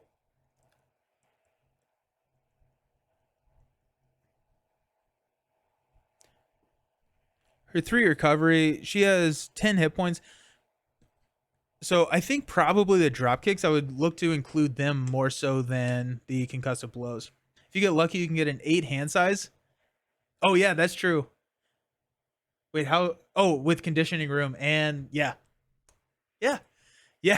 that's true. That is very true. That Okay. I'll revisit her. I don't think that I have seen.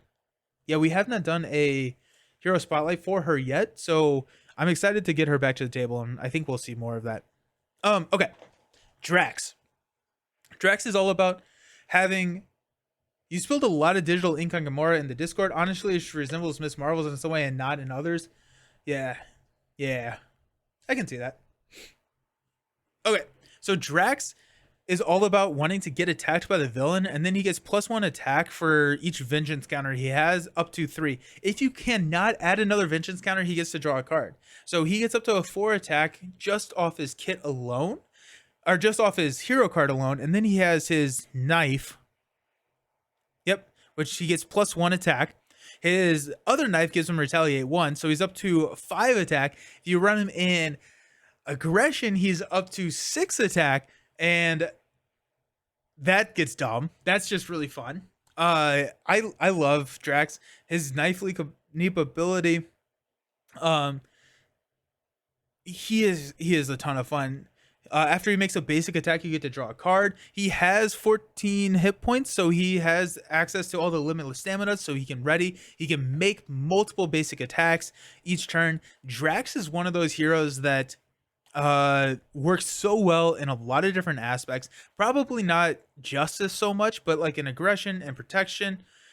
He is really cool because now he came with these cards that, what am I thinking of? Leading Blow. Whenever your hero makes a basic attack, discard the top card of the encounter deck, reduce your hero's attack by the number of printed boost icons, and if it still does damage, you get to ready him. And so it's just, and then he gets to draw a card if he has I can't pronounce this card, I'm sorry.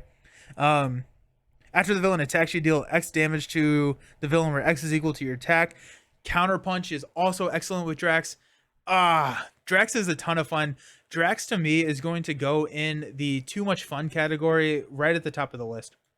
So above Scarlet Witch, I enjoy playing Drax. I like his playstyle, and hopefully this reteams me with Josh, because I know Josh really likes Drax as well. Whew. Brings us to our next hero, which is the last hero in this wave, and that is Flash Thompson, Venom. Josh's soul is now at peace. Yeah. Flash Thompson. Flash is a very strong hero. He can have 1 additional restricted card, and he has 3 in his deck. So he has Venom's pistols as well as the multi-gun. The multi-gun allows you to choose to either deal 2 damage to an enemy, 1 damage to each minion engaged with that player, or remove 2 threat from a scheme, making him an incredibly strong solo hero because he has so much flexibility. His 1-2-2 stat line, that 1 thwart is typically not super great, but with that multi-gun, you can use it to remove threat, making him a really good thwarter, especially in solo. And then if you need to, you can exhaust the Venom's pistols to give you +1 power for the use. So instead of thwarting for 1, if you exhaust a Venom's pistol, he gets +2 or +3. And then same thing with attack. So Venom is one of the S tier heroes in my opinion. He has what am I thinking? What, grasping tendrils, you can stun the villain. He gets Spider-Man's ability with Spider Sense. Whenever the villain initiates an attack against you, you get to draw a card. Yeah, the guns are great, but his events are absolutely nothing to scoff at. Yeah, because the Spider Sense ability, that's the upgrade. The Savage Attack deal 5 damage to an enemy, which gains overkill if you use a lightning resource. And then Run and Gun, you ready Venom, and each weapon upgrade you control can be so good once you're built out. But then his ability, Symbiotic Bond, take 1 damage, generate a wild resource. Printed on his hero card, he has a resource generator for the cost of 1 damage, which we have clarity of. No, what is that? What is the new card? What's the new leadership card? That is basically this ability. Like there's an upgrade that basically has this in a clarity of purpose. Okay, yeah, okay. For some reason I thought that wasn't right, but yeah, clarity of purpose, which allows you to, so that same thing. Deal a damage to yourself, generate a wild resource. This is a take one damage, so it cannot be prevented with the new deal take ruling. Deal can be prevented and still satisfy the condition. Take cannot. So you actually need to take the damage for Venom to do. So you can't prevent it with a energy barrier. You can't prevent it with a tough status card, all of that good stuff. You have to take the damage. Funny enough, it makes tough pretty bad on Venom, which I think is kind of interesting. But Venom's a really strong hero. Very, very good solo. I enjoy Venom. I'm happy to play him. I'm gonna drop him in here. I think I'm gonna drop him in between Thor and Cap. Yeah, I think Thor is more fun. Venom's definitely stronger, but I think Thor in the right situations can be more fun. Nick, Flash will always be your favorite. Oh, nice. He was the first bit of champions that you bought. Up until then, I was playing with my buddies using their stuff. Had him since the beginning of your champions journey, and he's just so much fun. That's awesome. Yeah, that's really cool. It's really fun to have that first hero that you bought. Really cool. Nice. Better than Quicksilver solo? Oh, yeah. Venom is better than Quicksilver on solo. The pistols make him so good. Whenever you use one of Venom's basic powers, exhaust Venom's pistol, he gets +1 to that power for this use. So this can read a 3/4/4. So no matter what, he has the flexibility. If you are running a aggression deck and you have damage on lock, you can in solo make this a 3/4, which takes away all of the downsides that aggression has. What player count have I mostly played at? It would be solo. I've probably played. I haven't tracked all the games, unfortunately. I've probably played around 500 games of Marvel Champions. I would say about 400 of them have been solo. Just make sure you don't fight a symbiote enemy, because then that shadow scheme doesn't leave ever. I saw something about that earlier. Where is that? Threat cannot be removed from this scheme while a symbiote enemy is in play. So Venom Goblin, you have a immediate hazard. That's crazy. That's insane. Oh, yeah. Okay. That's wave 2. We did it. Wave 2. Wave 2. Now we're going on to Mad Titan Shadow. This is, I think, the first. This may not be a correct statement, but I think this may be the first box that came out after I started making content. So I do like Mad Titan Shadow.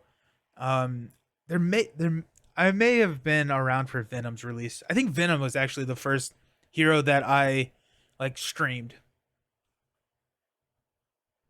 by myself. Yeah, I think so.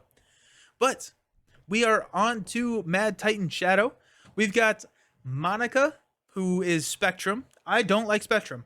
I saw that they were having a conversation in the Discord the other day about Spectrum and being like, locked into a specific form. So she has these 3 forms: Gamma, Photon, and Pulsar form. And she can get locked in there because she cannot change to one form like Ant-Man just as an action. She has to either do her power down ability in Alter Ego, or she has the Speed of Light. So change energy forms and draw 1 card.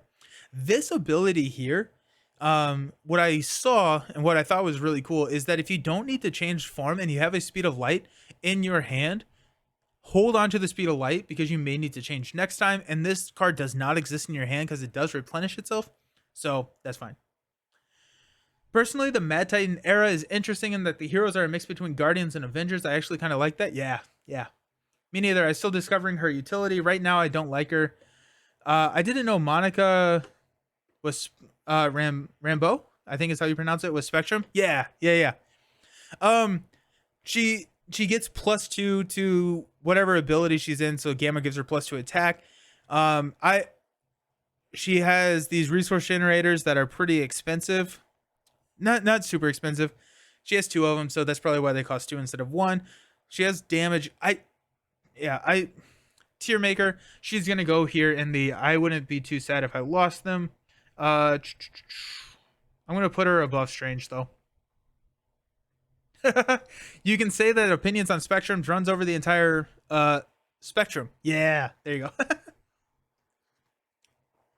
But Spectrum is not someone that I am.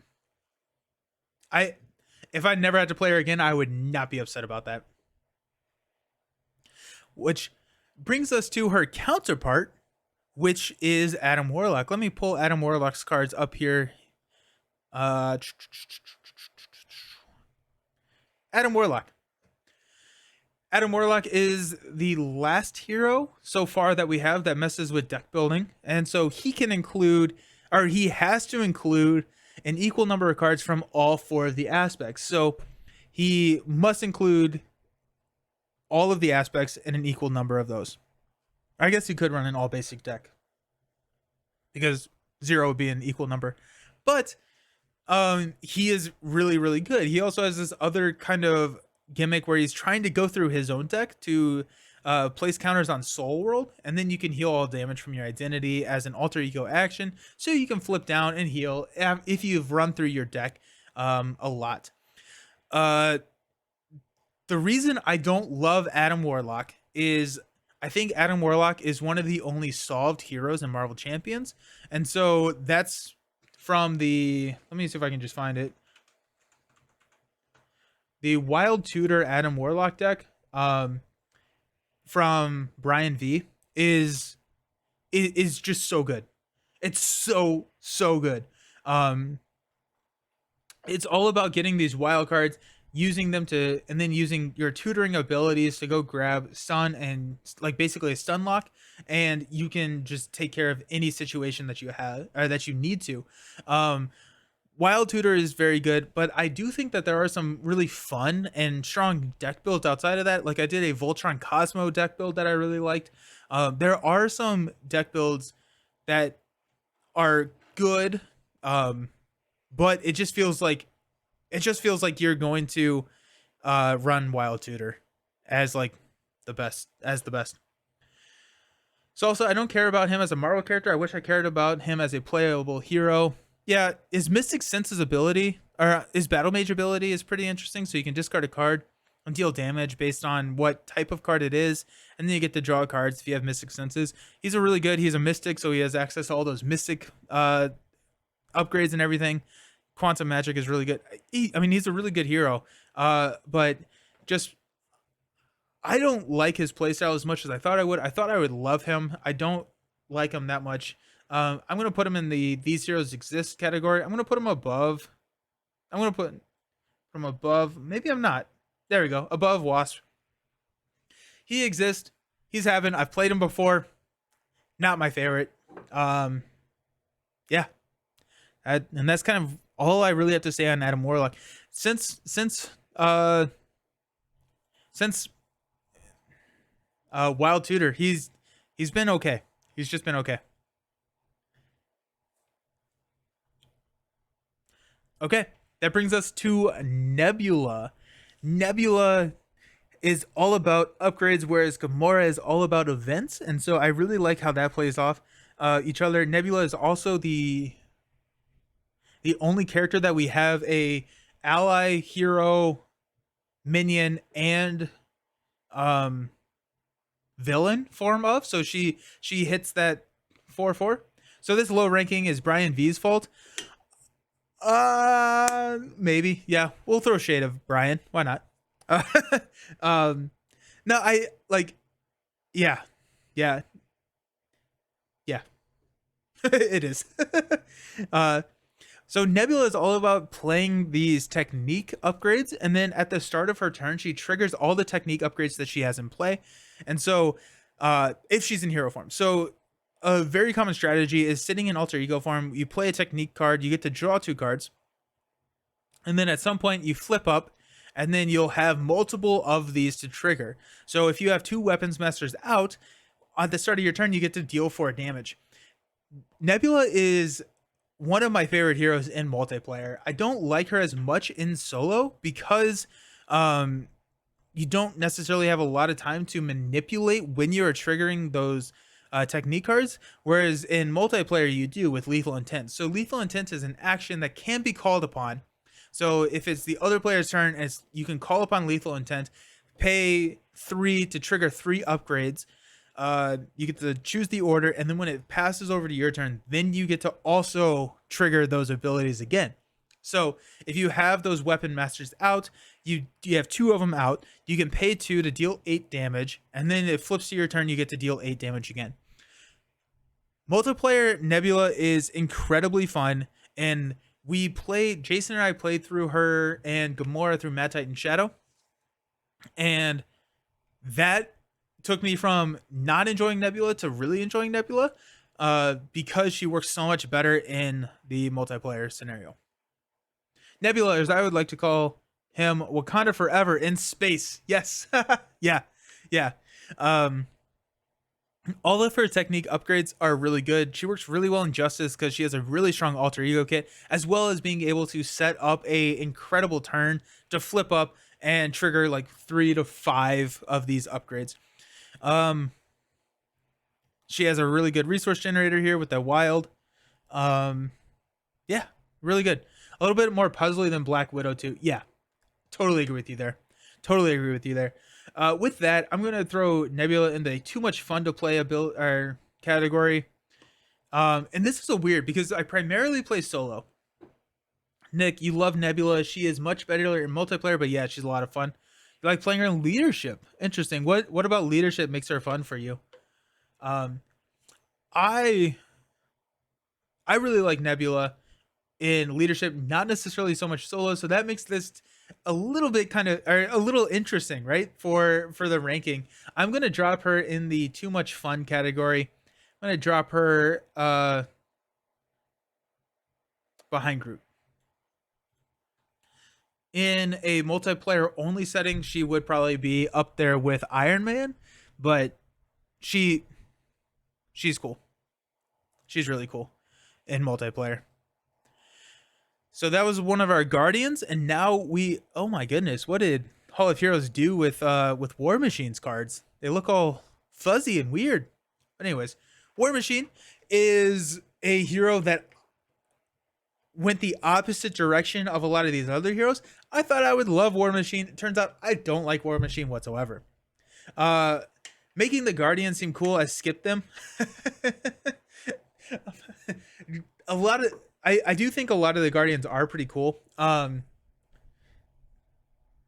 They're different. They're interesting. I like the Guardians. Out of all of them, I would probably say that they're my least favorite tier. I don't even know if I'd say that. I don't know. They're all really interesting.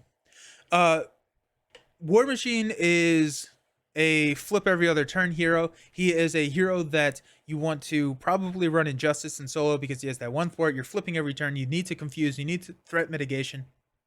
I don't know. I just didn't like War Machine that much. Problem with Guardians is the villain. Totally agree with you there, Lucas. I like the ally recursion strategy with her. It's good for any hero, but they help keep her life total high. And when she's in alter ego form, they help her thwart main and side schemes. Nice, cool.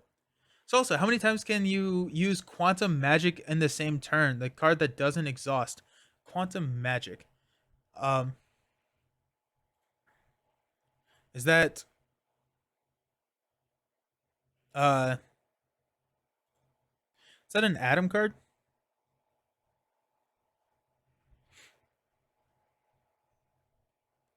Quantum Magic. It's a event, so it's once. So you pay. Oh, yeah. It's an event. Yep. Nice. Okay, so what were we talking about? We were talking about War Machine and how I don't like War Machine. War Machine is yeah, I just felt like every single game I play with War Machine is the exact same game. So no matter what, I'm flipping every turn. I'm loading up on these ammo counters, and then when I flip up, I use the ammo counters, and then typically the shoulder cannons to just kill everything. And it just was not a satisfying game. Shoulder cannon, I think, should have a limit. It's exhaust shoulder cannon to deal 1 damage to an enemy. Spin an ammo counter to ready shoulder cannon. So you just have all of these ammo counters, because whenever you flip up, you get 5 ammo counters. If you have munitions bunker, whenever you flip up, you're going to have 9 ammo counters, which is 9 damage for, or 10 damage actually for shoulder cannon. And you can spread it out however you go. Retaliate really hurts that, but I don't know. That is a really cool image though. Scorched Earth is crazy. I like that. Um, I just, yeah, I don't know. Honestly, I'm surprised how he has so little ammo on him. Yeah, right. Um, the one deck that I just built, which I am interested to play, is this deck. So it's like shield, and it's using Agent 13 to just like spam his munitions bunker. So instead of rolling up with 9, you can roll up with like 14 or 16 damage, and then do like a 1-turn kill. But I mean, outside of that, like every single game feels the exact same with War Machine. Not just not a fan of War Machine. He's gonna go in the if I lost them, I wouldn't be too sad category. Probably right there at the top. Yeah. Okay. So that leads us to the next hero, which is arguably the worst hero in the game, and that's Valkyrie. So Valkyrie, Hulk, those two are typically. You should do a series with Valkyrie. I should.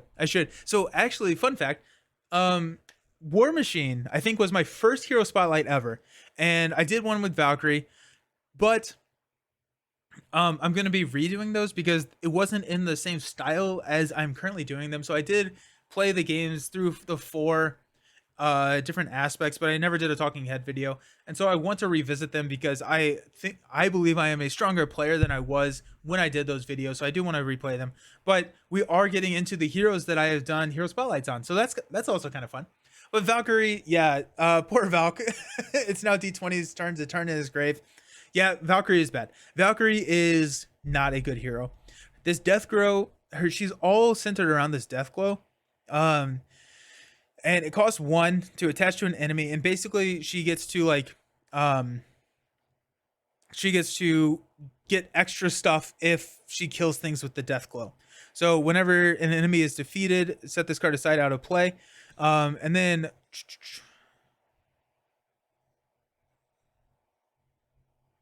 she has oops, sorry. What am I thinking? Get Overkill with Deathglow, Chooser the Slain. This is actually a fun card. I like Chooser the Slain, actually. After Valkyrie attacks and defeats an enemy that has Deathglow, you get to draw a card and heal on damage from Valkyrie. If Valkyrie defeated that enemy, she gets ready. So she is a really good minion killer. You saw an Annabelle Riggs on Sky Cycle deck. At least that looks interesting. Interesting. A Sky Cycle deck for Annabelle Riggs. You would need Avenger, or you need Honorary Avenger for that to work. But yeah, if she had another way to attach Deathglow rather than just pay this 1 resource, she would be better. The Deathglow ability makes her a really strong minion killer, but she runs out of steam very quickly if there's a lot of minions on the table. Yeah. This is the only card I like from her deck, is Chooser the Slain. So search the encounter deck and discard pile for a minion and put it into gauge with you. And then you get to draw 2 cards. Then you can easily pay for Deathglow, attach it, kill, ready, do whatever. She gets up to like a 4 attack when attacking the Deathglow. I think there is an interesting build here where, like a protection build, I tried a protection build with Valkyrie Spear, throwing Deathglow on the villain. So she has like a 3 defense against the villain. But it's just, yeah, I don't know. Yep. I just don't like her. So we're gonna drop Valkyrie in the, if I lost him, I would not be too sad. We're gonna drop her behind Doctor Strange. She is one of those heroes that is not good, and I also do not enjoy playing her. So see a couple of those down here, but sorry, Jason. Okay. So that leads us to our next hero, which is Vision. Vision. Yeah, back to back. If I lost them, I wouldn't be sad heroes. Yep. Yeah. I think this was the weakest wave. I think Mad Titan Shadow was the weakest wave when it comes to heroes. Because you have Vision, War Machine, Spectrum, Warlock, Valkyrie. It's just like, yeah, these are not the. I didn't love this wave. Um, is that all the heroes in this wave? Nebula is up here, so Nebula is good. Nebula is good. So after Nebula, my favorite hero for this wave is Vision. Vision, I don't know. I want to say I like him. I don't think that is a true statement though. So Vision has an interesting ability where he's able to switch between intangible and dense. When he's an intangible, he cannot attack or defend, but he reduces the amount of damage that he takes from each attack by 2. So if you're in intangible form, you're not taking a ton of damage, and then he can flip to dense, and then after you change to this form, you can draw a card, and he gets +2 attack, so and defense. So he becomes a 2/2/2 hero. Vivian is incredibly strong. So she's a 2-cost ally for either a 1 or a 3/1 or a 1/3, depending on what form you're in. He has a lot of those abilities to go get android allies. We got a couple of android allies in his kit. The solar beam is a good, a 3 for 7 or 3 for 5, depending on what form he's in. Super dense strike is 5 damage and piercing. What is the card of phase disruption? Yeah. Confuse an enemy, choose an attachment on that enemy with the hero action or hero response, discard that attachment. Think that is a really cool card. Yep. I don't. Yeah. I think Vision is an interesting hero. I think he was fun when he came out. He has fallen off for me. I don't think I like him as much as I used to. Vivian Lockheed before Lockheed from Shadowcat. Oh, okay. Sorry, I missed. Oof. Yep. Vivian is Lockheed before Lockheed from. Yeah, that's true. Solar Beam, was Vision playing Pokemon in his spare time? I hope so. I'd watch Vision play Pokemon. He'd be a good streamer. Shadowcat sneeze. Shadowcat. Yeah. We're gonna drop Vision in the below par. Right at the end of these.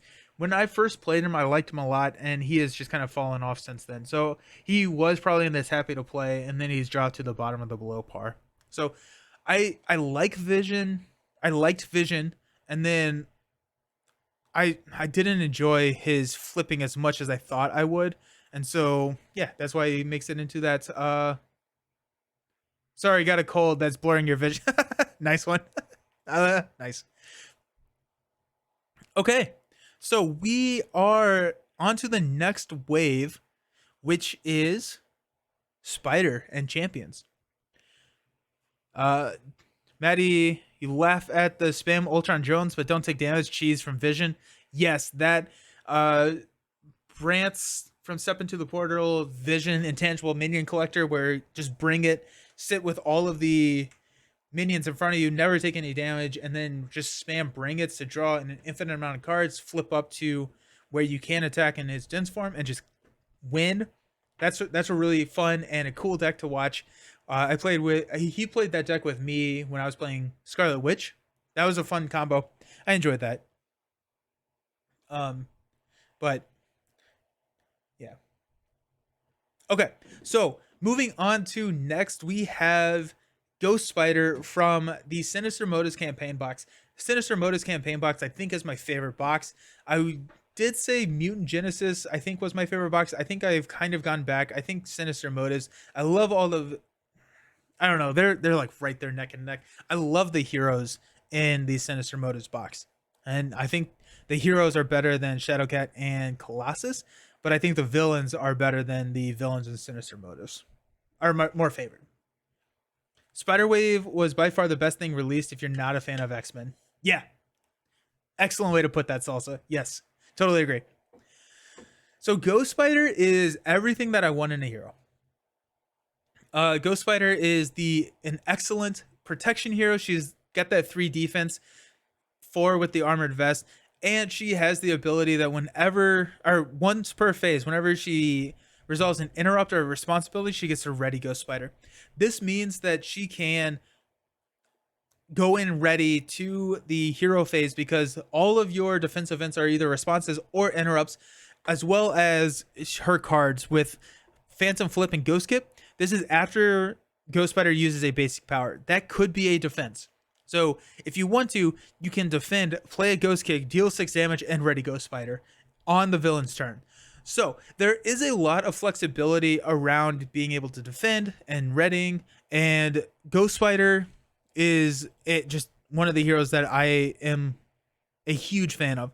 After you resolve a interrupt or responsibility, you can exhaust web bracelets to draw a card. So she just gets very, very, very strong. If you have web bracelets, you have unflappable, you're drawing multiple cards in a perfect defense build, which is my favorite way to play. Ticket to the Multiverse is an incredible economy builder, as well as whenever, if you would rather play it for the upgrade ability, she can, for the upgrade, remove it from the game. And you basically get to take another turn, which is really fun. She is incredibly good. Where she falls short is her obligation. This obligation I don't like. So I don't like the fact that when this obligation comes out, you have to set George Stacy aside, and George Stacy can hold cards for her. So exhaust George Stacy, attach one event from your hand face down here.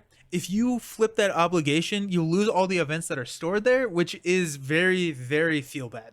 And that's the one thing in Ghost Spider that probably keeps her out of my top 3 heroes. That being said, she is going to be going in the best there is category. I'm going to drop her in front of I'm going to drop her in front of Spider-Man.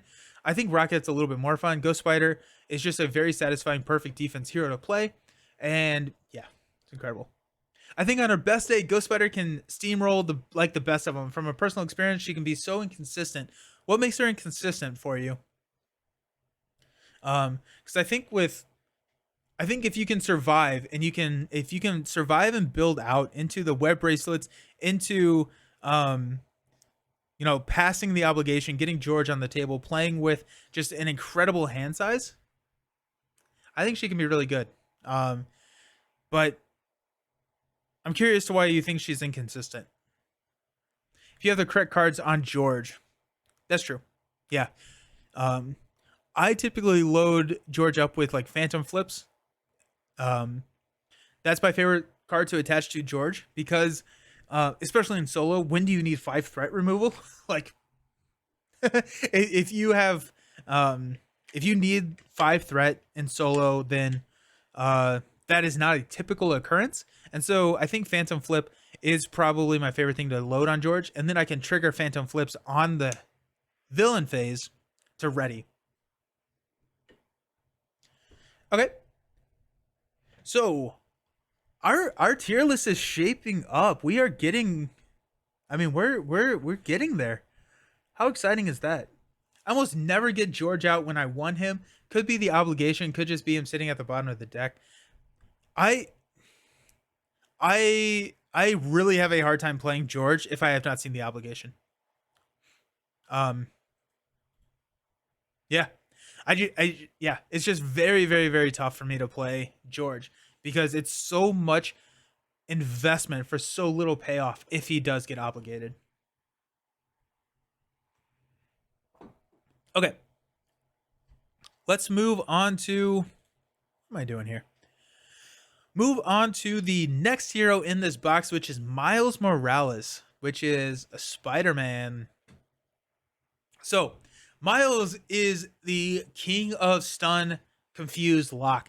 He can lock down the villain so very effectively. He has the 2/2/2 stat line, so he's super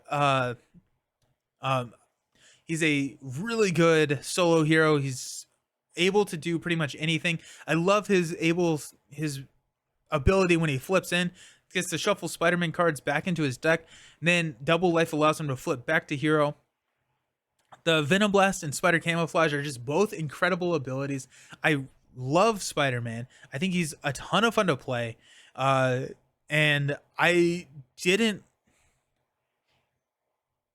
weakness stalwart. Yeah. Oh yeah. If he goes up against a stalwart hero, you just don't bring Spider-Man to the table. Or I've seen like in Mutant Genesis, like a lot of the Phase 3 heroes have stalwart, and so Spider-Man is set up fairly well to be able to one turn kill. Um, so not. I mean, yeah, you just have to play a little bit differently if you are playing with like a stalwart villain. So I repeat, none of his cards cost more than 2. Yeah, that's so true. His cost curve is a little off. I think he is severely undercosted. His cards are just so incredibly powerful. So like this web shot, deal 4 damage to an enemy. If you pay for it with a lightning resource, you get to deal 2 extra damage and stun. So it's a 2 for 6 and a stun. Way undervalued. And then he has the ability to get those wild resources with his web shooters. So he's pretty much always going to be able to hit that kicker. Spider-Man is one of the more powerful cards in the game, or powerful heroes in the game, especially against the right matchup. He can be fairly matchup dependent. I don't like him as much as Ghost Spider. I think he is in the too much fun category to play because he can just lock down any villain. I'm going to drop him in front of Cap, right there in between Spider-Woman and Cap, to put Miles right there in the too much fun category. He's a blast to play. He is a blast to play. Brings us to our champion wave. Now we're starting to get to some really, really cool designs. So Nova, I just played Nova on stream. That was my last playthrough with the Mojo Mania campaign. Miles would just steamroll the Red Skull era villains. That's a sign of redacted crap. Yep. Yeah, no, Miles through Red Skull would not even have an issue. It'd be crazy. Nova is all about wild resource generators. He's all about getting the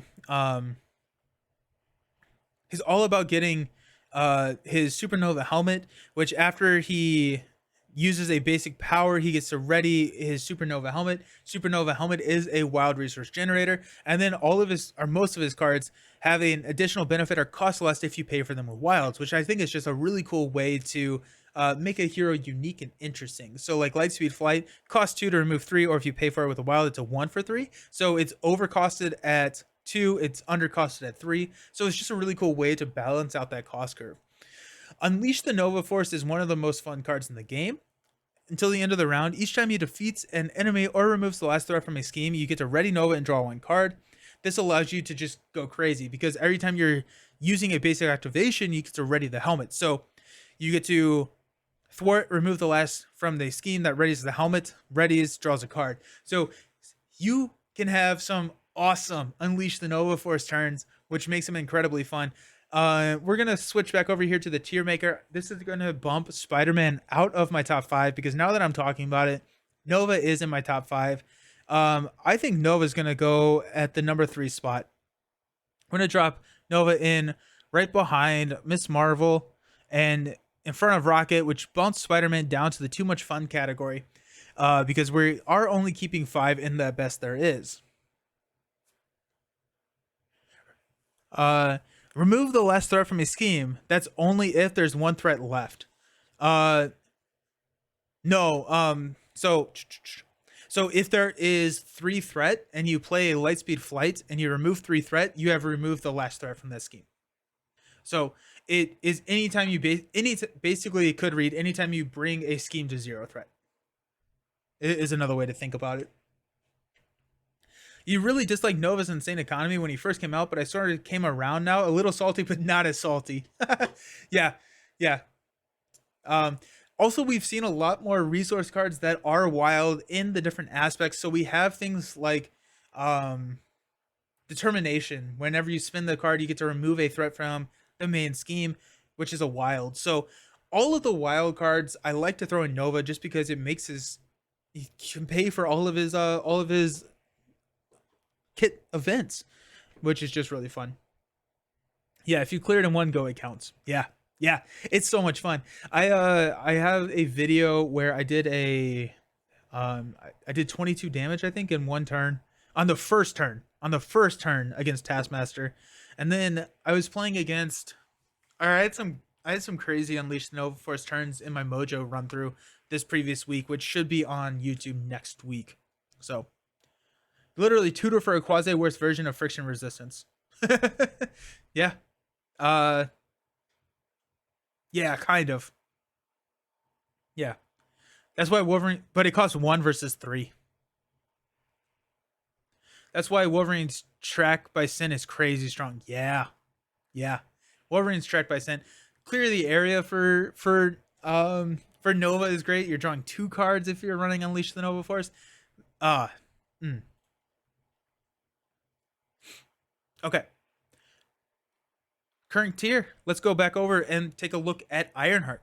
Ironheart is also unique because she has 3 different hero cards. She has this ability, or she has this like playstyle where she's trying to ready and roll into a hero that can like level up. So you need 6 counters and you level up to level 2 and then level 3. You get better, you get a bigger hand size, and you just like all of her events, are not her events necessarily, but her upgrades get better. Um, Ironheart is, I think, a lot of fun to play. I think she is a little overpowered. Um, I was thinking that it would be harder when I first saw her kid. I thought it would be pretty hard to get her into stage 3, and there would be strategies where you just settle on leveling her up to stage 2. But in my play style, in my play experience, leveling Ironheart up to level 3 by the end of like turn 3 or 4 is really easy to do. So you can place 1 progress counter on Riri. So if you stay in Alter Ego, that's 2, and then pretty much all of her cards add progress counters. So like Photon Beam places a progress counter whenever you play it, or 2 progress counters if you defeat. Hey, an interesting build, an exhaust Brawn build without using his basic powers for free resource. Yes, I love that. Brawn, I think I really like Brawn. So Braun, while Braun is exhausted, he gains a resource to generate once per phase. So you can run things like teamwork. You can run things that don't require him to take that consequential damage. Keep him on the table forever and just keep him exhausted to get that free resource. I think that's a really cool design. I think Ironheart is really strong. I don't enjoy playing Ironheart. I again, we went from Josh not being mad at me to Josh being mad at me again. Um, I I think my dislike of Ironheart comes more from subverted expectations of Ironheart. I thought Ironheart was going to be like my favorite hero in the entire game, and it turns out I just don't really have that much fun playing her. Um, we're gonna drop Ironheart in the these heroes exist category above Adam, but I I just don't find her playstyle interesting. Um, I think it's too easy to level up. If it was a little bit harder for her to level up and get to that level 3 where she can start using those progress counters for damage, then I think it would be a little bit more interesting. If there were games where you didn't make it to level 3 and you had to make the choice of if you're going to push for level 3 or use the progress counter or not try and get those progress counters anymore, I think it would have been a little bit more interesting. If you could maybe use progress counters for something in level 2, maybe like 1 damage or something, I think I would like her a lot more because that would make her have some more interesting decisions. But where she's at, it's pretty easy to get up to that level 3 and then just you win the game. If you're in level 3, it's hard to lose the game, I think. So, yep, but that's Ironheart. Up next, we have the pack that was announced on April Fool's, Peter Porker. Lucas, you got Nova and SPDR for Christmas. So happy to try them. Yes. Yes. Nova is incredibly fun. SPDR is also really cool. SPDR, it has a pretty good high or a pretty steep learning curve, but she is so cool. She is really cool. So Spider-Ham. announced on April Fools. Everyone was kind of wondering if it was a real thing or not. It turns out it was. And Spider-Ham is incredibly strong. He has a really cool economy with his spider nonsense ability. So whenever he takes a damage, then he places a tune counter on him. He can spend those tune counters for a wild resource, which means that he can basically pay for anything. All of his cards, or a lot of his cards, deal with tune counters, either spending them as resources or getting a better benefit based on how many you have. So like Ham It Up is a 0 cost, remove 1 threat from a scheme for each tune counter on Spider-Ham. There's no limit to how many you can have. This can literally be a 0 for 20 Thor card. So I think Spider-Ham is probably in the top 5 strongest heroes of the game. He has built-in Confuse. Petulant Pig is a attack, draw 3 cards. If you take damage, it's a +1 resource at that point. He gets a 3 thwart, which can be bumped up to 4 with his organic webbing upgrade. Cartoon Physics is a dumb card. It's just Spider-Ham's too good. Spider-Ham is too good. Maddie Porker looks at some and thinks I can do better than that. I joked about that before Nova was rendered obsolete in his own cycle. Yeah. Spider-Ham I think is too good. Let's take a look at over here. I'm gonna drop him in at These Heroes Exist. He is, I think he is too good for. Yeah, he's just too good, especially in solo. He has no issues removing threat. He has no issues dealing damage. He's too good. I'm happy that he exists. I have had fun playing with him. I think like I would have fun playing with him again, but I'm not intentionally pulling him out to play. That makes sense. So Spider-Ham is down there in the These Heroes Exist category. But his paired release, SPDR, is really cool. SPDR is a upgrade hero. I think we would consider SPDR an upgrade hero. But she has a hand size of 4 and 3 in hero form. So smallest hand size, but that's because she uses her upgrades as resources, which is pretty cool. You have a teammate who is all over Spider-Ham. But even then he's kind of moved on to X-Men and stuff. Because X-Men are the best. Yes, Karokai, how's it going? Yeah, X-Men are so good. SPDR has this really cool like ability where she has all of these upgrades like Host Spider, Psychic Link, Speed Metal Alloy, and Web Fluid Compressor, where when she's in hero form, she can exhaust an interface upgrade that she controls to generate that hero's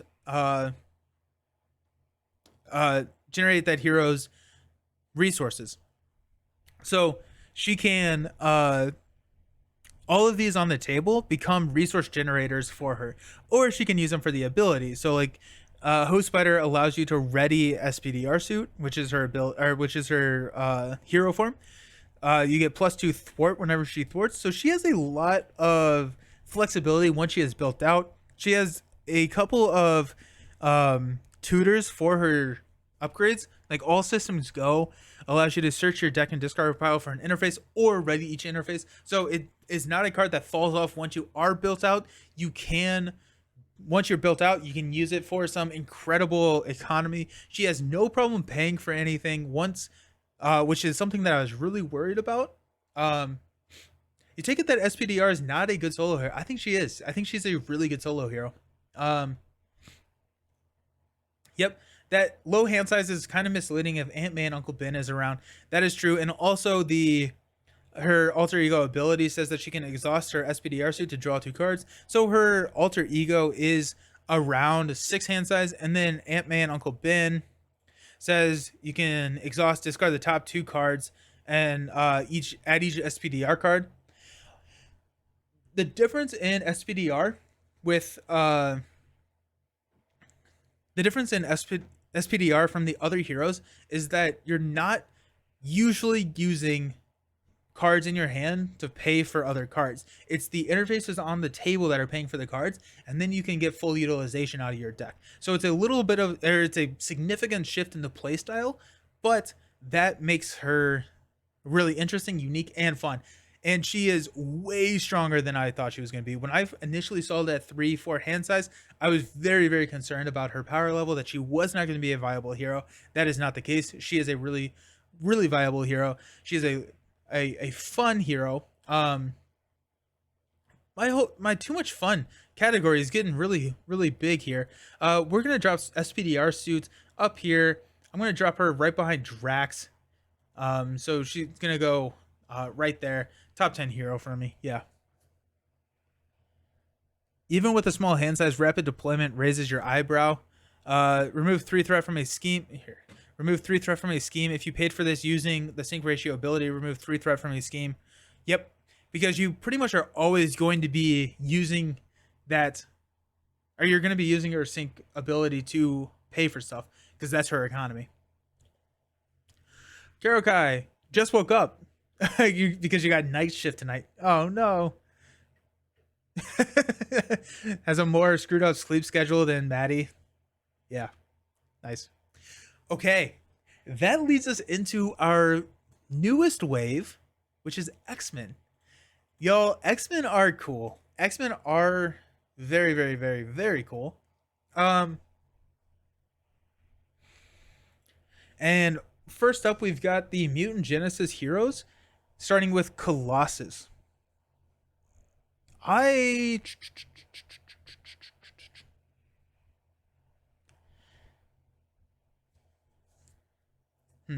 Colossus is, I think, my favorite of the X-Men to play. I will say that. Colossus is all about tough status cards. He can have one additional tough status card, and then he can use his tough status cards as resources, either literally using titanium muscles to generate resources per status card that he has, or like Made of Rage, where when you make a basic attack, you can discard a tough status card to get +6. Organic Steel replaces those status cards.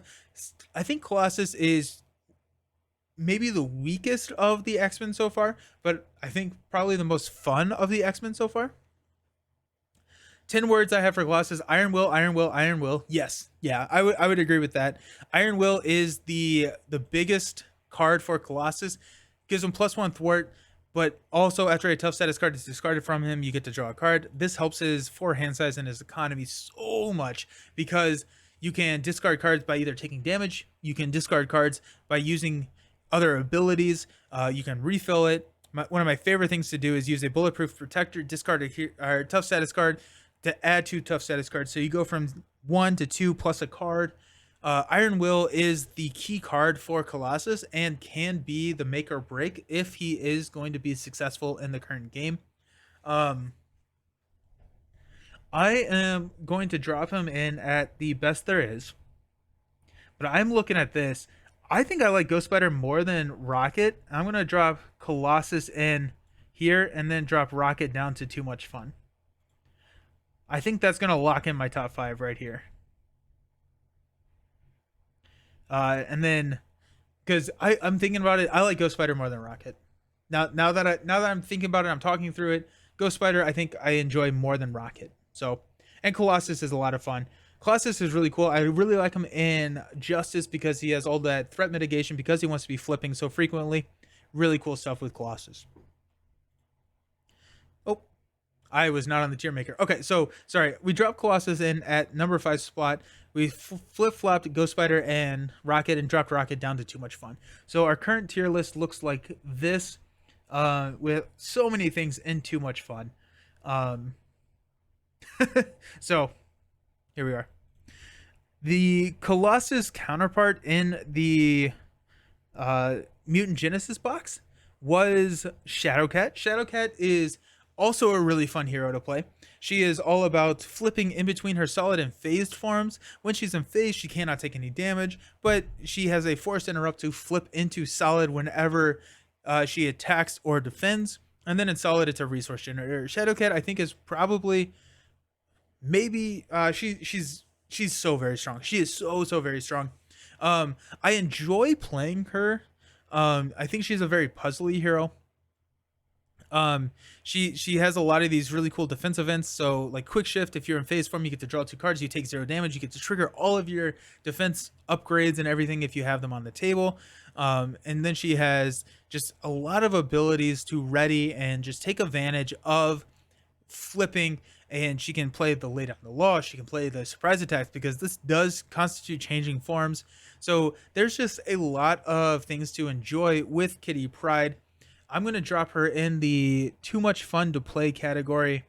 I'm going to drop, because she is so puzzly, I really enjoy that play style. I'm going to drop her right in front of Iron Man, leaving her kind of right there. Yeah. Those were the Mutant Genesis heroes. So we got 4 heroes in the Mutant Genesis wave, so that's pretty fun. The first 2 that were released were Cyclops and Phoenix. Cyclops has the ability that he can include X-Men allies from any different aspect in his deck, and then he's also built around the tactic upgrades. The tactic upgrades, I think, is the more interesting part of his deck because he is able to go grab cards that are not necessarily just his kick cards, but he can grab rapid response. He can grab a lot of these cards that can be critical to a play style. He also has his optic blast, so all of these upgrades that he can attach to an enemy, the optic blast can deal damage. Maddie. So we go from friction resistance to tutorable helmet to you just start with solid form. Yeah, right? Yeah. Yeah. Yeah. It's good. It's so good. It's so good. Field Commander is a really interesting card for multiplayer. You always get to take the first turn. I have played a lot of Cyclops. His ability to be able to have any X-Men in his deck is interesting and really good for a solo play. I think he's just going to get stronger as we get more and more X-Men heroes. That being said, I am happy to play him. He's not my favorite though. I've played him a lot. I think he is a lot more fun in multiplayer. I really like the reoccursion of Maria Hill. So I'm happy to play him. I'm going to drop him in front of Captain Marvel and behind Venom. So, yeah, he feels like he's being pulled in a couple of different directions, and you do have to make a choice of where you're going in those direction during the deck build. In multiplayer, he can fight over allies with people playing the specific aspects. Like if you're playing a leadership, then you're going to be fighting over Wolverine with the aggression player, which can be kind of hard. But I don't know. I think he's interesting. I just don't. I think Cyclops is on the fairer side for what that's worth. Yeah, I do too. I think Cyclops, while being very strong, is a little bit more fair than a lot of the other heroes we've seen. Speaking of strong heroes, we got Phoenix. So Phoenix is the first hero that we have seen with a printed 3 thwart. She has the ability, or she has this restrained versus unleashed kind of dichotomy that she's working with. So when she starts in restrained, whenever she depletes the power counters from restrained, which she can be using them as wild resources. So starting again with another wild resource generator on the table, Maddie. When she goes to unleashed, she becomes a 1/3/2 hero. Cyclops, Jean is really strong. She has the psionic trait. We got a lot of really cool psionic cards with her, which just makes her very, very powerful. She has some of these cards that it's a 3 for 7 or a 3 for 9 if she is unleashed. You want to go unleashed, but the risk reward there is drawing her obligation and bringing Dark Phoenix to the table. So this is by far easily the worst Nemesis minion we've seen. Maybe Enchantress could mess with that, but Dark Phoenix is a steady toughness villainous, 12 hit points, and whenever she schemes, she adds threat to consume the world, which is an additional loss condition. So there is more ways to lose with Phoenix, which is kind of offset by how strong she is. Mind Control is a really cool card, Maddie. Yeah, Mind Control allows you to take control of a non-elite minion and treat him as an ally. So Mind Control is really cool. All of that being said, every single card, and this is weird with Phoenix, every single card that I take and look at individually, I like. I think it's really interesting. I think she's really cool. I don't like her though. Every single time I've played her, I don't think I've had as much fun as I thought I was gonna have. I'm gonna drop her in the below par. I'm gonna drop her in front, no, behind Black Panther. Um, she doesn't bring. She just doesn't bring what I'm looking for. Her 3 thwart is really strong, but I feel like maybe there's just a little bit of stress in bringing Dark Phoenix out. Maybe that's it. Maybe it's not. I don't know. But for whatever reason, Phoenix is my least favorite of the X-Men, and she's gonna drop in there at the below par, because she is really strong. She is really strong, and she's just not. She just doesn't do it for me. Okay, so that takes us to the strongest X-Men in my opinion. That's Wolverine, the strongest in solo play easily. Uh, I there's a little debate between Brant from Step Into the Portal, Mastermind. Hell yeah, let's go. Wolverine is incredibly powerful. Um, Maddie, my favorite part of Phoenix is oh crap moment from Dark Phoenix. Yeah, yeah. Uh, Wolverine is incredibly powerful. He can take damage to basically to pay for attack events, instead of paying the cost. Then he heals damage at the beginning of each one of his turns. He has the highest printed recovery of any hero that we've seen so far. Jubilee is incredibly strong. He can win so very quickly. I think that there is an argument to say that he is the best hero in the game, even above Doctor Strange. Doctor Strange has a lot of ability to control the game, but in a solo setting, I think Wolverine can probably has a good chance to outlast and outperform Doctor Strange against a lot of villains. The reason being is how quickly he can win. He can win in 2 turns pretty easily and pretty consistently, in standard and probably 3 turns in expert, whereas Doctor Strange can get hindered by a lot of the steady or stalwart villains, and Logan does not. Logan is just so incredibly powerful because he's all about damage, damage, damage. If you have chump blockers, then you can use his claws to take damage to pay for events, pay for a second event. So if you're easily able to pay for 2 lunging strikes in the same turn, dealing 16 damage with overkill, it's so he's so strong. He is so very strong. I did not find the. I thought that there was going to be a little bit more concern about protecting his health. So, you know, are you going to use his health to take damage from an enemy attack? Or are you going to use his health to help pay for some of these events? That was, I thought, going to be a bigger issue. However, if you just run chump blockers, you're going to be fine. Run all the 2-cost, 1-cost allies you possibly can, and just let them step in front of the enemy's attack, and that protects Wolverine's health, allowing you to use his claws for their ability. Yeah, he's very very very good. Wolverine claws like Star-Lord. What could go wrong? But a gazillion times better. Yeah, absolutely. If you take damage over an extra encounter card to reduce a card's cost any day of the week, 100%, 100%, because there are encounter cards that do way more than 3 damage. He is really strong. I am going to put him in the happy to play category. I'm gonna drop him above. I'm gonna drop him below Cyclops. He's gonna be right there below Cyclops in the happy to play category. I thought it would be a little bit. I thought there was gonna be more interesting decision making that was gonna be needed in order to choose how to protect that health, but it turns out that's just a non-issue, especially in solo when he can just win before he dies. Wolverine is literally called the best there is, so him not being in the high tier is weird. Well, that's fair. That's fair. Fair. Best there is, in my opinion, versus best there is strongest is different, because I may drop Wolverine to below par. I don't know if I play Wolverine again. I'm gonna drop Wolverine to below par. Put him right there, because like I don't have any desire to go grab Wolverine from my box right now. I've played Wolverine. I've seen how strong he can be, and that's kind of I'm good with that. So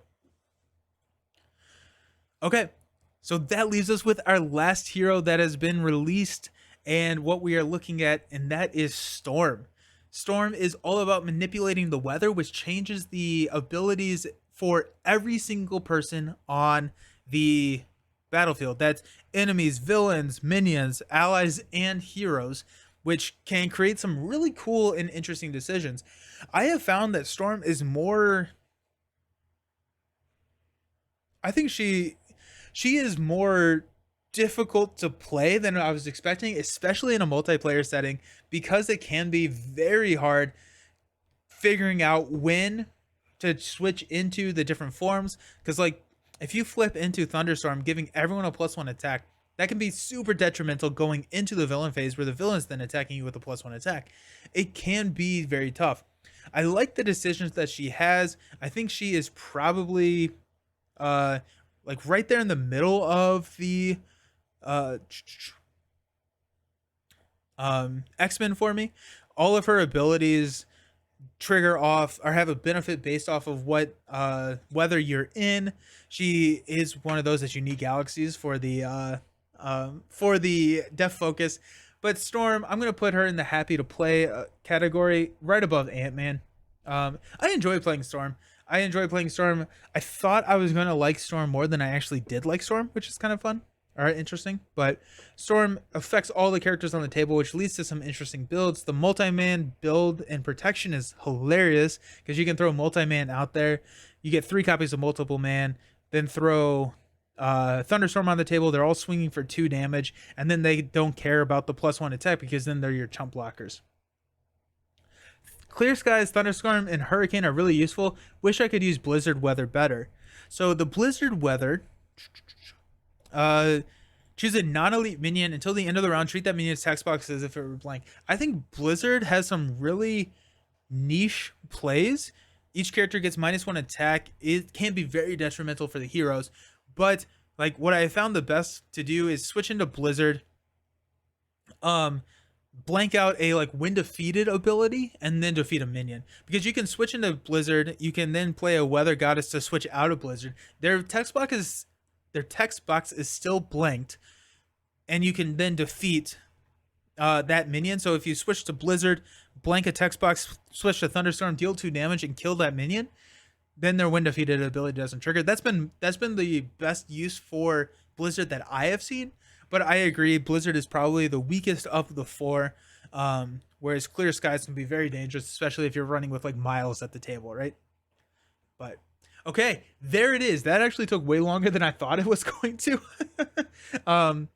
Oh yeah, another candidate for spam Ultron Jones and stop them with blizzard cheese. Yep. Or let thunderstorm just take over and let your drone army just kill you so very quickly. There is the final list.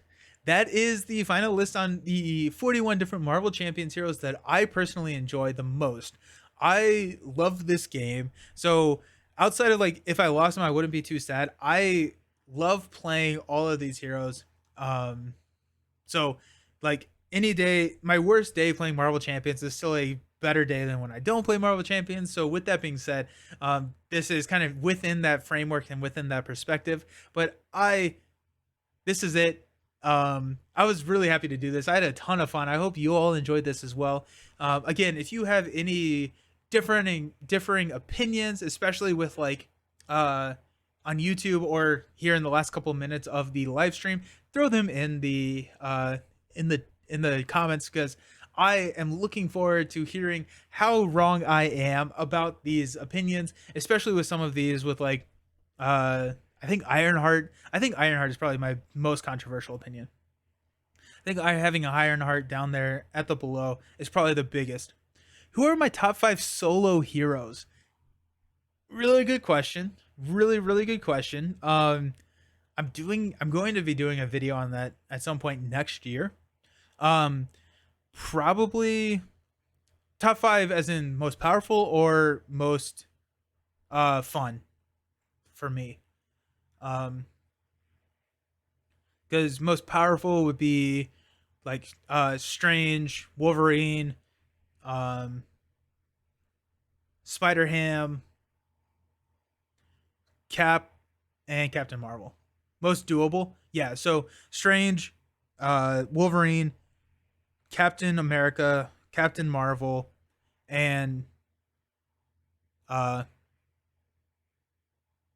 who am I missing?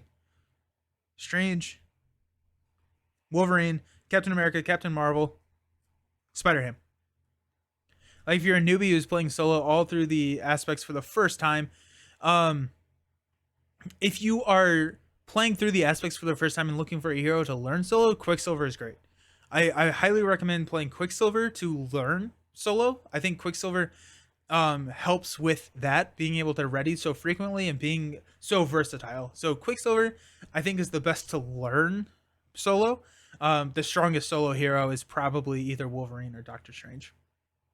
But thank you all so very much for hanging out. This was a long video, so I had a lot of fun. I hope you all had a lot of fun. Let me know all of my incorrect opinions in the comments. But I appreciate you all. Have a fantastic holiday season. It's been a lot of fun. This has been just a really good year. I've enjoyed this year. I've moved to full-time content creation this year, which has been just really special, and y'all helped me do that. So I appreciate y'all so very much. Yeah. Until next time, have a good weekend, and peace. See you around.